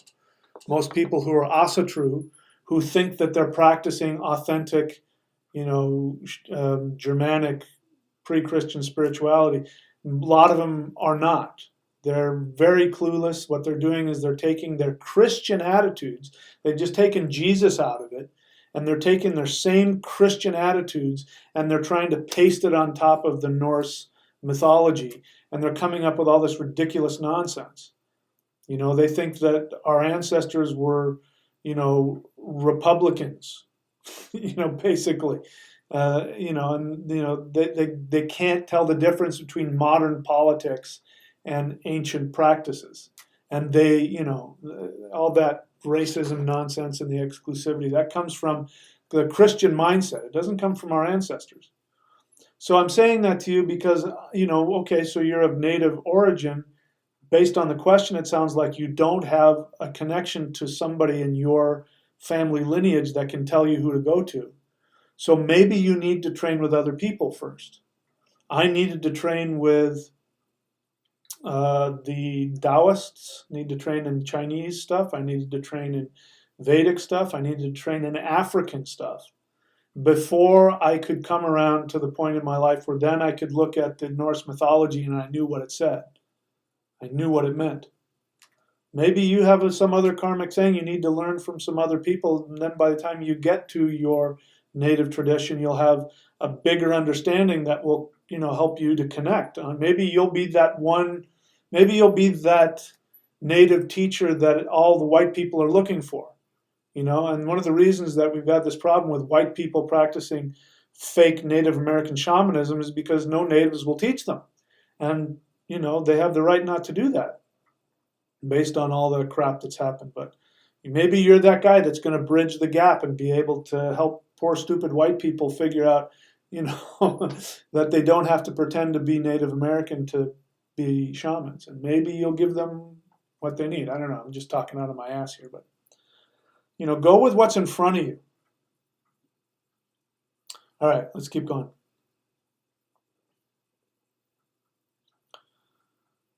Isis Blackfeather, what deity or practice can I look to or both to stabilize my emotions in this situation? I don't know. I have to look at your chart, astrology.thunderwizard.com. I don't know. Do the Shiva mantra that I said. I'll tell you this is true. If you do this mantra for a half an hour every day for the foreseeable future, like if you do one thing every day, which is for a half an hour, you're going to chant Om Namah Shivaya. If you do that every day and ask to be guided toward what you need, you'll get it. There's nothing wrong with having feelings, by the way. If I listen to your question, to stabilize my emotions, well, I feel for you. Look, I'm a teacher. I've been doing this stuff for a very long time. And I'm sitting here talking to you right now and my emotions are not stable. I'm having all kinds of really unpleasant emotions right now. I'm feeling like I'm coming out of my skin. So one of the lessons that we have to learn is that, number one, we have to have all of our feelings all the time. Trying to escape our feelings, especially through chemicals, but in any way, is extremely destructive and causes all kinds of physical and emotional imbalances and diseases. So the first thing I want to say to you is that you need to have all of your feelings. This is why I said earlier you need counseling, because that's one of the things counselors do. They sit there and they talk to you and they allow you to have your feelings in a place where you can feel them and experience them. It doesn't sound like you're having the ability to do that. So that's a very self-destructive place to be. And having said that, one of the things you learn is to have all of your feelings. You can feel murderously rageful, or you can feel suicidal and still take actions and still have all of your feelings and still communicate and act in a conscious healing manner. We really need to understand that, especially in Western society. We live in a society where we are shamed for our negative feelings. I'm sad today, I'm angry today, shut up, stop crying, don't be such a baby, don't feel like that, turn that frown upside down. How dare you get angry at me? We've been shamed out of all that. If you're truly spiritual, you'll be happy. Oh, you're so angry. You're not a very spiritual person. I get that all the time. But that's just not true. So that's the first thing you need to know, that number one, I can't make your feelings go away. I don't have a practice that will make your feelings go away or stabilize them. If your feelings are there, it's because there's something that needs to be dealt with and you need help. You need somebody who can help you. If you want to talk to me, you can talk to me, career.thunderwizard.com. But if not me, you can go online right now and find a counselor. You can go on right now and get help. And I recommend that you do that. Going vegan, my spiritual journey question. I am ordering your books on Amazon and I'm looking forward to doing the Ascension videos you made. Should I get and read the books first or jump in while I wait for them to arrive? Well, the Ascension videos are their own thing. And I don't have any books connected to that. So you can have both going on. So sure, jump right in, and then when the books come, read the books. Ghost in the Machine question. You were in a dream I had. Where can I share that? Are you saying you feel the need to email me and tell me my dream? That your dream of me? Is that what you're asking? I try to avoid that because otherwise I'm just constantly getting emails from people. If it's appropriate, you can share it here. I don't see how. It's a dream, so I don't know how it could be inappropriate. But you can share it here if you want. I'll read it. Yeah, I try to avoid. A lot of people contact me, and they don't know, and I would never get anything done. I'd be constantly responding to emails. That's why the only people who usually have contact to me are paying clients or apprentices. Okay. Josh B. Question. When I looked at the runes, it seems to be along the line of the soul's power to open one's path to its divinity. This makes sense? Sure. Like I said, you're the one that got the hit on that in meditation, not me. It didn't come to me, it came to you. So you're the expert on it, not me. This is, I don't have the the monopoly on truth here. I learn just like everybody else. So it makes perfect sense to me. I don't have any problem with that. Let me read it again. He's talking about the name Surt in the runes. It means the soul's power, so Sawol, power uruz, to open one's path Raido to its divinity, Tiwaj. Yep. Surt is the fire demon that creates the chaos that leads us to the next level. So what I will say is that if that's what's coming to you in meditation, it means that the universe is trying to teach you something about your own evolution. So you are meant to know that so that as you go through it, you can experience that and evolve. And going back to one of the previous questions, Surt is the fire demon. He brings the chaos that destroys the universe. That on the first level of things is not something that you want to tap into. But, Surt's job is to bring the destruction that takes us to the next level of our evolution. So that's obviously either something that's happening to you or something that you're going to master or something you're going to teach because it came to you. It didn't come to me, it came to you. So you're the master of that. Go enjoy that. All right, let's see, where else are we? Dean Nevins question, some of my favorite ancestors are authors. Would communication with their creations or characters, for example, Sherlock Holmes, have the same effect as communicating with them directly? I don't know, but I think it's a great idea. I would definitely do that.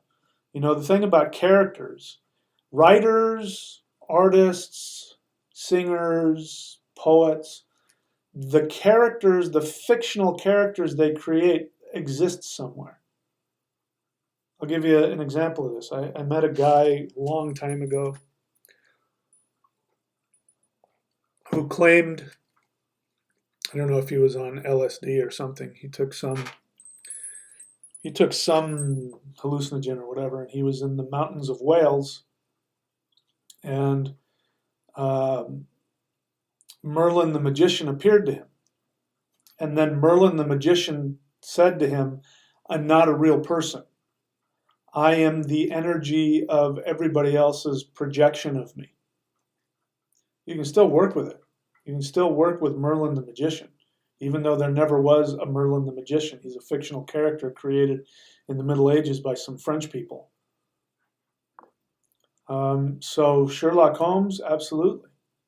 You can connect with him, and I guess if I take that any further, since Sherlock Holmes is the creation of whoever the hell wrote him, I forget his name, that character should be able to tell you about that author. So I think that's a great idea. Go nuts, my friend. Arab Batel Explorations question: what are your thoughts on the Palo Mayombe African Cuban tradition? I don't have any thoughts because I don't know anything about it. I can only, if you're new to the channel, welcome to the channel. Watch my videos, find out what I do, ask me about what I teach, and I will tell you that. Asking me about traditions I know nothing about, number one, I'm not going to have any thoughts on it, but number two, it's distracting. I'm here to teach what I'm here to teach. So you don't mean it this way, but it's disrespectful to ask a teacher about another tradition or to ask a teacher about another teacher. You go into traditional societies and do that, and they'll turn around and walk away from you. They'll close the door. We in the West, we don't understand that because we have lost that, and so we don't know when we're being rude. But that's, at the very least, rude. You don't mean it that way. Ask me about what I teach. In order to do that, it means you have to learn what I teach. You have to spend time watching my videos, reading my books. Maybe you've done that, but I don't recognize your name.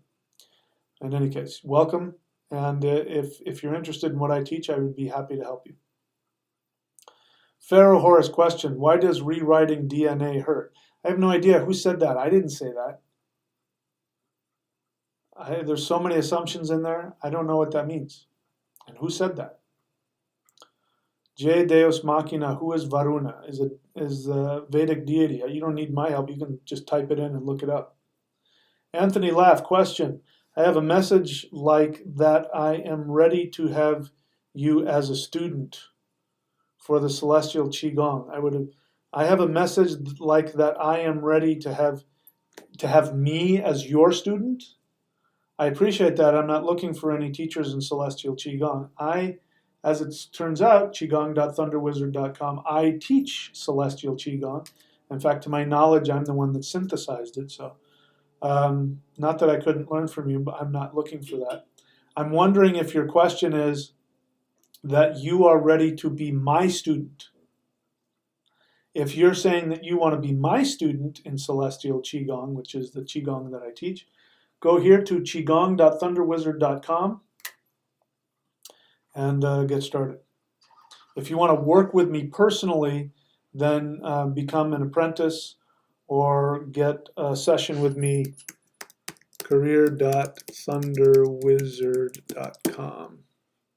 And you can get a private session with me, and I'll see if I can help you. Shaman ME333. All right, so you're asking me what does it cost to do your Vedic chart? This is so frustrating. Do you see this right there? You see that? That is a website. If you go to that website, it will tell you all about it, including how much it costs.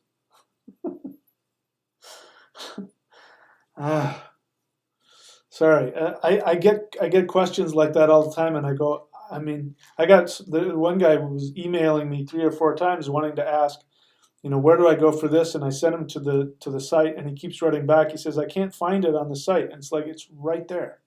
The answer to your question is right there. You just got to pay attention and look. You know, I have all these things here for a reason. It's because I want you to go there. I want you to look at them. Okay? So that's how. You go to that website and that will tell you everything you need to know. Thank you for asking. Let's see, what else?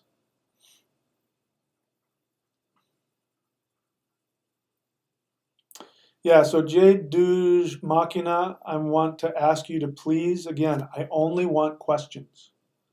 You just gave somebody, you gave them a mantra prescription. You have no idea whether or not that's going to be helpful. Let me tell you something about mantra. Mantra, every single mantra has very significant astrological ingredients to it. Now, the rule is if you don't know any better, you can sometimes get away with doing mantras that are actually not aligned to your chart. So to tell somebody you've given the name of a deity and you've suggested to somebody you don't know to do a specific mantra to a specific deity. The truth is you have no idea if that's what they need. You know, armchair mantra thing, you know, like I said, if you don't know the difference, the universe can give you a pass. But you don't know if that person's going to go look up that mantra. Number one, is it going to be a right mantra or a wrong mantra? Number two, you don't know what that mantra is going to do. Where in their chart is it going to stimulate them? They find a mantra on the web and it stimulates their 8th house, which is the house of death and resurrection, or the 6th house, which is the house of enemies and diseases. You have no idea what you have now created in that person's life. Now, you didn't know any better when you wrote that, so you got a pass, but now you do. You can't do that again. You can't be giving out mantra advice when you don't know what you're doing. To say offhand, maybe there's a mantra for this and just do that, tells me that you do not know how to pick a mantra from somebody's astrological chart. When I do a mantra prescription, I'm looking up things in, you know, these are just two of the books that are sitting by that I have to look things up based on the syllable, based on the moon sign, based on their ascendant, based on which deities want to work with them. You can't screw around with that. It's like walking into a doctor and just grabbing any prescription off of his pad and going to the, you know, it's like a bowl full of a bunch of different prescriptions, just grabbing one and then going to the drugstore and seeing what you get. So please don't do that. That's why I say to people, don't communicate unless you have a question. And definitely don't come onto my channel and start giving people advice about something you may not know anything about. That's disrespectful to me and to them. They didn't ask for your help, as far as I know. You guys want to do that on your own time, you go ahead. Don't come onto my channel and do it. So, you know, when it comes to mantra, know what you're talking about. Otherwise, you can be doing somebody, at the very least, you might be blocking their success. You might even cause them to have very challenging, difficult circumstances. Okay, mantra is not a joke. Don't play around with it unless you know what you're doing.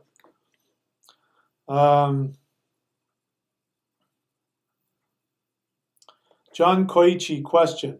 Let me see, who was that? John Koichi question, has negative thoughts come through us? What's a good way to explain to people not to attach ourselves to it?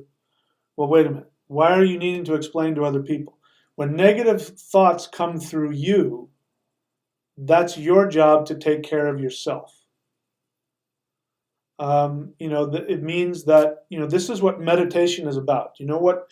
Whether it's mantra meditation or whether it's emptiness meditation or whether it's qigong, qigong.thunderwizard.com, whatever type of meditation it is, the point of that is an exercise to give you the strength to be neutral and to listen to your higher self.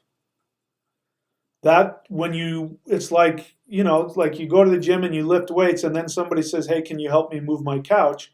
All of a sudden, you have the strength to lift that couch, right? Because that's what happens. You go and you do your meditation, and it gives you this strength and this ability between you and your and the actions that you take on your thoughts and feelings, and then the feelings come up, and then you have this ability to take conscious action because you have this strength that you've built up from the meditations. So that's something you do for yourself. I don't know why you need to talk to anybody else about it. But you say, as negative thoughts come through us, what's a good way to explain to people not to attach ourselves to it, but understand it? Well, that was one way. Tell them to meditate. The other thing is, I don't tell people anything unless they ask. So if somebody is having negative feelings, it's none of my business unless they ask for my help. Just by coming onto the channel and typing on here, you've unconsciously, asked for my help. And that's why when somebody, like I just recently, took that guy to task, when somebody comes on my channel and types something, they've already given me permission. But otherwise, it's none of my business. So if you're a teacher, that's what I tell people. You can come up with your own based on your experience, but I would say to do energy work or to do meditation so that you can learn to have the ability to stay in your conscious mind. And then when negative feelings come up, you allow the negative feelings come up, but you take action based on consciousness. And it's, none of us have it perfect. I haven't. I screwed up big time just recently. I mean, like I'm really eating some humble pie. I screwed up pretty big, but I'm still human. So I don't know if I answered your question, but there you go. Jade Dews Machina, please write questions so I know you're asking me a question. Can lucid dreaming contact other beings? Yes. So what? That sounds like entertainment. Let's go deeper. Ask me about what I teach. Let's go deeper than that. You're talking about superficial entertainment, having cool dreams.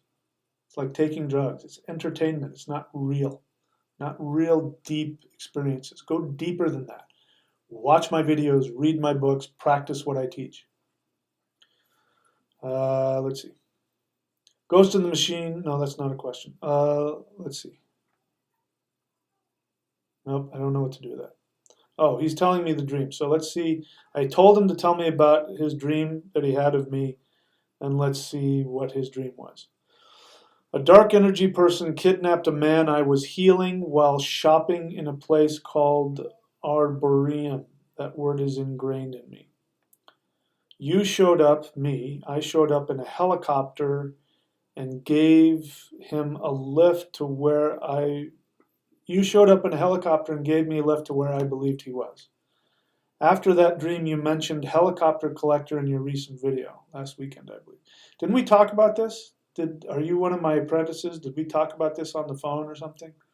I think I remember we talked about it. Yeah, it's not coming to me. I think we already discussed it. If we didn't, I apologize. But at the very least, what it means is that I represent somebody of importance to you. It could just be as simple as, on an unconscious level, I symbolize that to you. There may not be a deeper meaning to it other than that, but I would look up Arboretum and I would find out what that means, since you said that word is ingrained, and find out what that word wants to teach you. Okay. Question. How do I overcome these intense feelings of anger towards others and disliking myself? That's such a huge question. What do you want me to hear? Take this pill? You need help. How do I overcome these intense feelings of anger towards others? Do you honestly think that there is a magical 2-word sentence I can tell you on YouTube that's going to help you?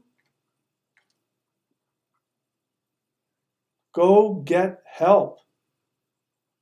Go get a counselor. I mean, do you see that? Do you see how like immature that question is? If your leg was filled with pus and smelled like death, would you go onto YouTube and type in what should I do about it? No, you get yourself to a hospital.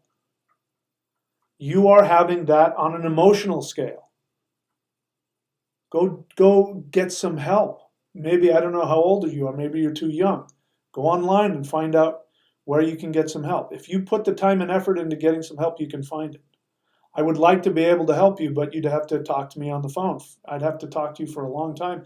And then I'd probably have to talk to you every week for a long time before I could help you get over that. You can't just snap your fingers and make this shit go away. One of the main things that I see, it's probably true with all kids, but being my age, I start talking about the kids these days. One of the things that happens with this modern internet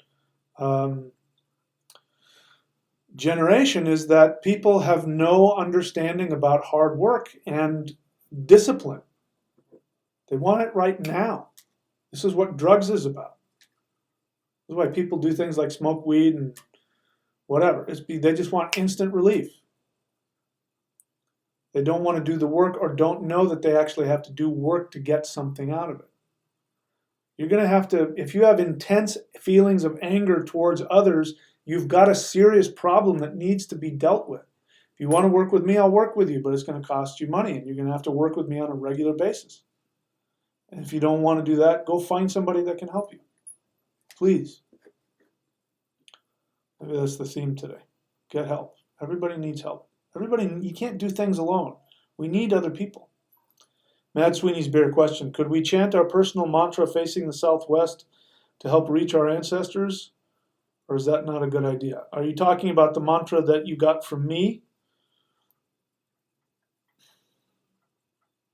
I mean, that's going to change things because your mantra ritual is going to be based on where that planet is in your chart. So the southwest, is going to have a specific thing. So I would say, chant your mantra ritual where it's supposed to be based on where I told you to face and what I told you to do. Astrology.thunderwizard.com. And then if you want to help your ancestors, I would face southwest and light a candle and, just talk to them, send them positive energy, chant the Hool breath. Let's do that. Chant the Hool breath. If you don't know what the Hool breath is, go look for it. Stop trying to tell me how to spell. I know what I'm doing.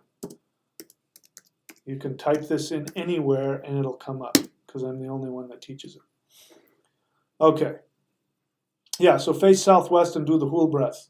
That'd be my suggestion for you. Marcel Villanueva, please ask questions so I know you're asking a question. Am I still going to Australia? Yes, I'm leaving in a week. This will probably be my last video for perhaps 3 weeks. I might do a video out there depending on who knows what. December, January in Queensland would be a good time. No, I'm going right now. So springtime in Queensland. I think it's like 80 degrees or something this time of year, so it's going to be fine. I'm going to have a great time. Jasper Wallace, you mean a mantra to a demon? I don't know where you're getting that. Nobody said anything about that. Isis Blackfeather, continued from previous. Also, I've been in therapy lots, but now my health insurance will not help pay for it. So what do I do? So what I do, I can within my magic practice. So Isis Blackfeather, have you been following my channel? If you've been following my channel, then you know I'm not going to support any excuses. You have the power to create whatever you want. If you're living in a situation where you can't afford to have a counselor, that's because that's what you've created. Let me tell you something as somebody who's been in a lot of counseling for many years and for somebody who counsels. Just because you go to counseling doesn't mean that your patient or your client is going to do the work. It doesn't mean that your patient or your client is going to have the ability to honestly look at themselves and deal with what is being given to them. So just because you've been in lots of therapy, that doesn't necessarily tell me that, oh, I did it and it doesn't work. Find something that does. That therapist didn't help you, find one that does. You say you don't have the insurance, which means you don't have the money. That tells me that you have the ability right now to make the decision to have the money and or find what you need. And I know that if you look hard enough, you can find it. It tells me that you're choosing right now not to do it. Especially when you say, well, since here are the reasons why I can't do it, I'm a victim of circumstance. You know how I feel about that. There is no such thing as victims in this life. Because I'm a victim of circumstance, then I just do it through my own magic. So you are a brain surgeon who's doing brain surgery on themselves. Come on, I know you follow my channel. I am not going to let you get away with that. I've given you my advice. You can choose to take it or not. You're certainly free to make your own decision. But please don't justify to me why you can't do something. I won't co-sign that for you. If I'm seeing this right, you don't want to do the work. Because if you did, you'd find a way to make it happen. I'm not saying it would be easy. But at the very least, if you start with the decision to say, you know what, I refuse to be this way any longer, and I'm going to get some help. I don't know how I'm going to be able to afford it, but I refuse to not do it. I'm going to find a way. You will find a way.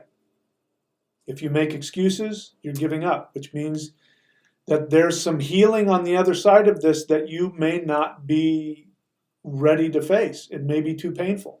And your healing will be very painful and very challenging. There's no way around it. So I'm sorry if I'm upsetting you or hurting your feelings, but come on, you know me. I'm not going to let you get away with that. I don't co-sign excuses. I wish you all the best, though. If you want to work with me, you can work with me. career.thunderwizard.com. Yeah, Jasper, I am going to, I don't know if you're the person, there's somebody that gave out a mantra thing and I didn't like that. So I'm going to hide you on the channel. I don't want you giving out advice to people. You know, do that on your own channel. Okay, so that's not what the Q&A is here for. So there we go. Wolf of Odin, if you have a question, please write the word question, because otherwise I might do what I just did to that guy. That guy wasn't writing questions. He was, you know, coming onto my Q&A and telling people what to do, and that's not what this is for. Wolf of Odin, do you know of a way to do a mantra of each of the chakras, and if I did that, would my throat chakra become overactive? So, Wolf of Odin, welcome to the channel. I don't know if you've been on here long.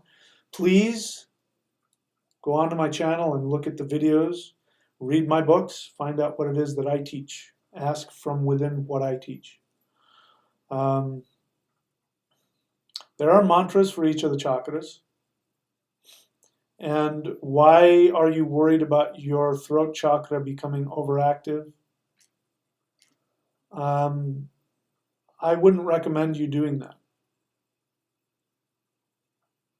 And not because there isn't a practice out there for you, but you know, this is, again, you're trying to decide for yourself what you need, and I'm not sure that you know what you need. Astrology.thunderwizard.com. If you want a real mantra and you want a mantra that is designed for you, that will vibrate you and give you what you need, and that way you don't have to ask questions about, we'll do this, we'll do that.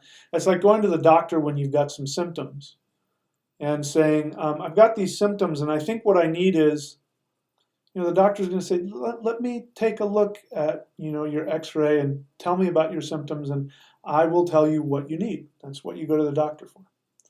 So if you want to come to me and you want a mantra, then let me give you a mantra. Don't try and do it for yourself. I don't think it's going to get you what you think.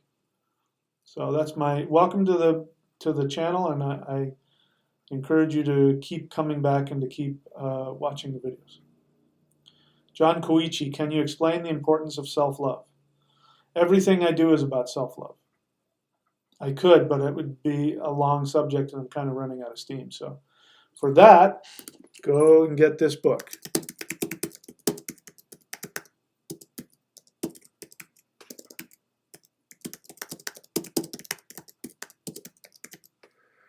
The Shamanic Secret Commandment to a Perfect Life. Go to michaelwilliamdenny.com and get that book. That will tell you everything you need to know about self-love. Tell you everything you need to know about everything, in my opinion.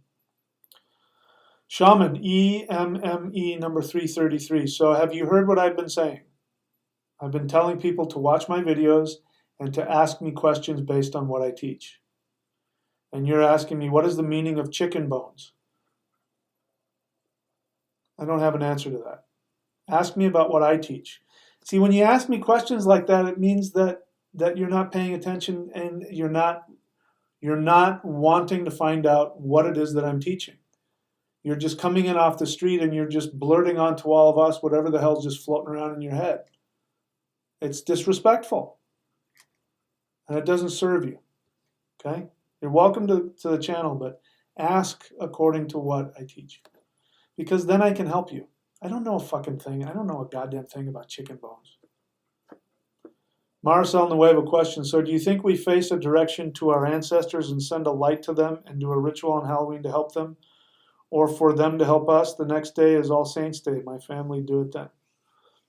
Well, I mean, look, the thing is that Halloween is arbitrarily placed. So we're not really hitting that exact moment every year. You know, as I understand it, it is the new moon. So I think it's going to be November 7th. I think November 7th is going to be the actual, like, true Halloween. So if you want to do it and be, you know, perfectionist about it, do it then. You can follow the tradition that you're doing. You know, next day is All Saints Day. You can follow that tradition. That'll work just fine. Ghost in the Machine. The word in my dream was closest to arboretum, which is a botanical garden for trees. Okay. Question. How long will you be in Australia? At least 2 weeks. I may move there. Question. Are you going to surf in Australia? Yep, that's the whole reason I'm going. Spend 2 weeks surfing. Okay, run out of questions. We're probably going to end it here, but I will take a break and come back. If there are any last minute questions, I will answer them.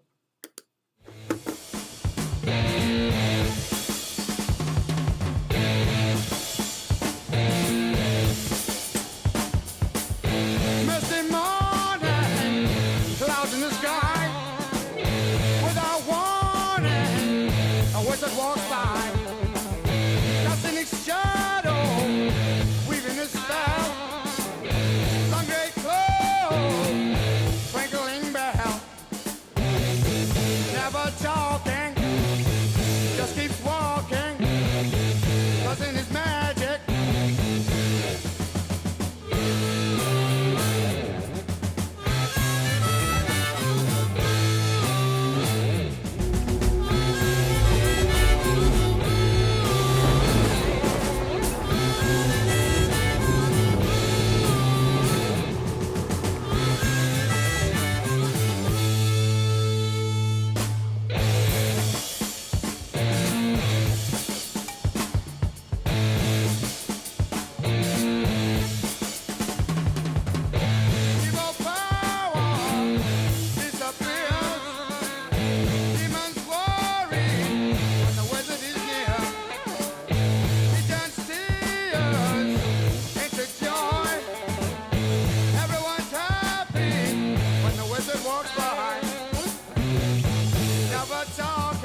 All right, let's see.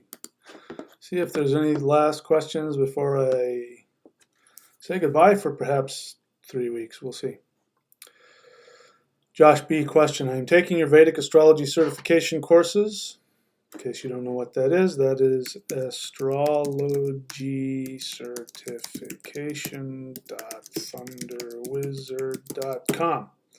In case you want to learn my kind of astrology and make a business out of it, you can go there. I am taking your Vedic astrology certification courses and was wondering if you have any resources that you would recommend for learning more about mantra in relation to astrology. I'm hesitating because what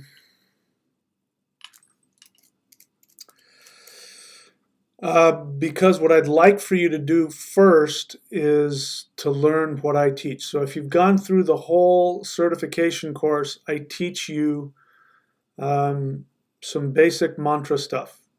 There's some advanced stuff that I don't teach for this reason. Once you start getting into the advanced stuff, then if you don't do it right, you can cause people problems. So, if I were to talk to you offline in person on the phone or something, then maybe I would have something to say to you. But I don't want to say anything here because I don't want people going half-cocked and trying to teach mantra and potentially, causing people damage or messing things up. So finish the courses. I'll teach you about the safest way to do mantra, and then if we continue to keep working together, I'll be happy to go deeper with you on that. Shabad Sadhana question. My friend, just stop and go to detox, please. Just get yourself into a hospital. None of these questions mean anything to you. Seriously, you're wasting your time. Go get help now. Donna Marie B333 question. I just paid for first installment of what? Will this heal my ancestors as well? I love them all. The first installment, you mean I just did your Vedic chart, right? So is that what you mean? I'm not sure what you're talking about. But yeah, whenever you work on yourself, you're going to heal your ancestors. This is the most important thing about all of this is that we need to take care of ourselves first. So I don't know if I'm answering your question or understanding it, but I think hopefully I answered it.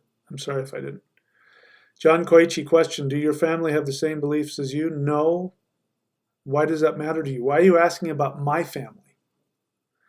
If you want to, also a good way to ask questions is to ask me a question from your perspective. In other words, if you said, question, my family doesn't believe the same as me, how should I deal with that? How does you knowing what my family beliefs are, how does that help you with your problem? My family's dead, so wouldn't matter. My sister and my brother are still alive, but everybody else is gone. So it doesn't fucking matter what they believe anyway. How's that for a way to end? Okay, so that's it for me tonight, my friends. Yes, so I'm taking off for Australia next week. This time next week, well, I won't be on the plane yet. I'll be getting ready to go on a plane.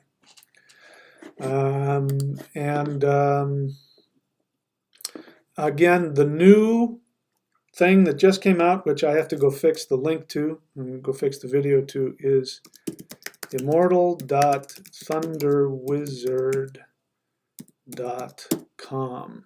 Go there and you can learn about what that's all about. Question, response, Immortal Phase 1. She's asking, well, Immortal Phase 1, which is what I just gave the link to, is that going to help heal her ancestors as well? Well, It's not directly what it's for, but any of these things that I teach have that, will give you the power to be able to do that. But first, focus on yourself. Anyway, I don't know. Again, I don't know if I answered that question right for you now. But congratulations on that. All right, so I'll be getting that to you quickly as well. Okay, so that's it for me. Maybe you'll hear from me in Australia, maybe not. But at the very least, you'll hear from me in probably 3 weeks. So, okay, my friends, wish me good luck and meditate for me to have the best waves of my life. That's what I'm looking for. Yeah, Ghost in the Machine has a good feeling about me in Australia, so I have a good feeling about me in Australia too. Okay, guys, that's it. Talk to you guys later.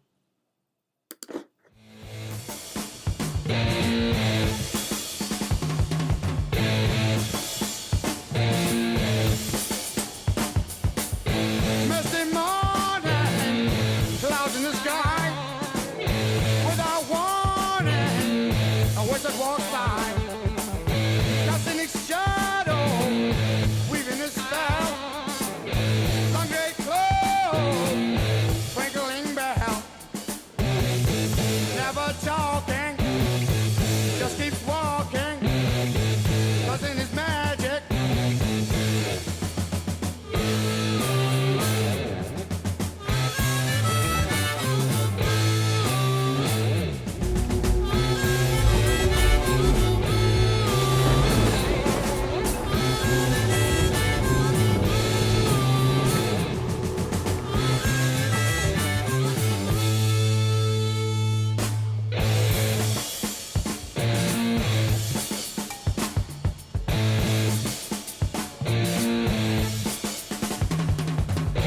Evil power disappears.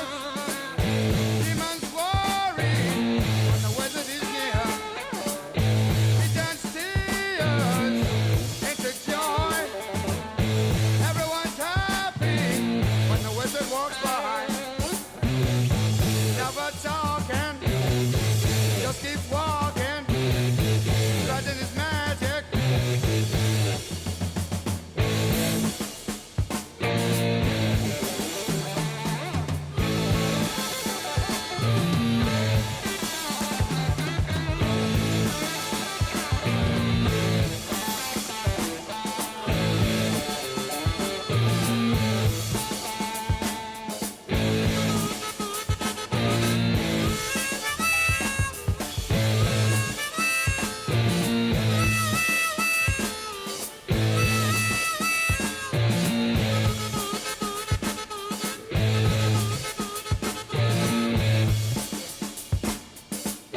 Sun is shining, clouds are gone by.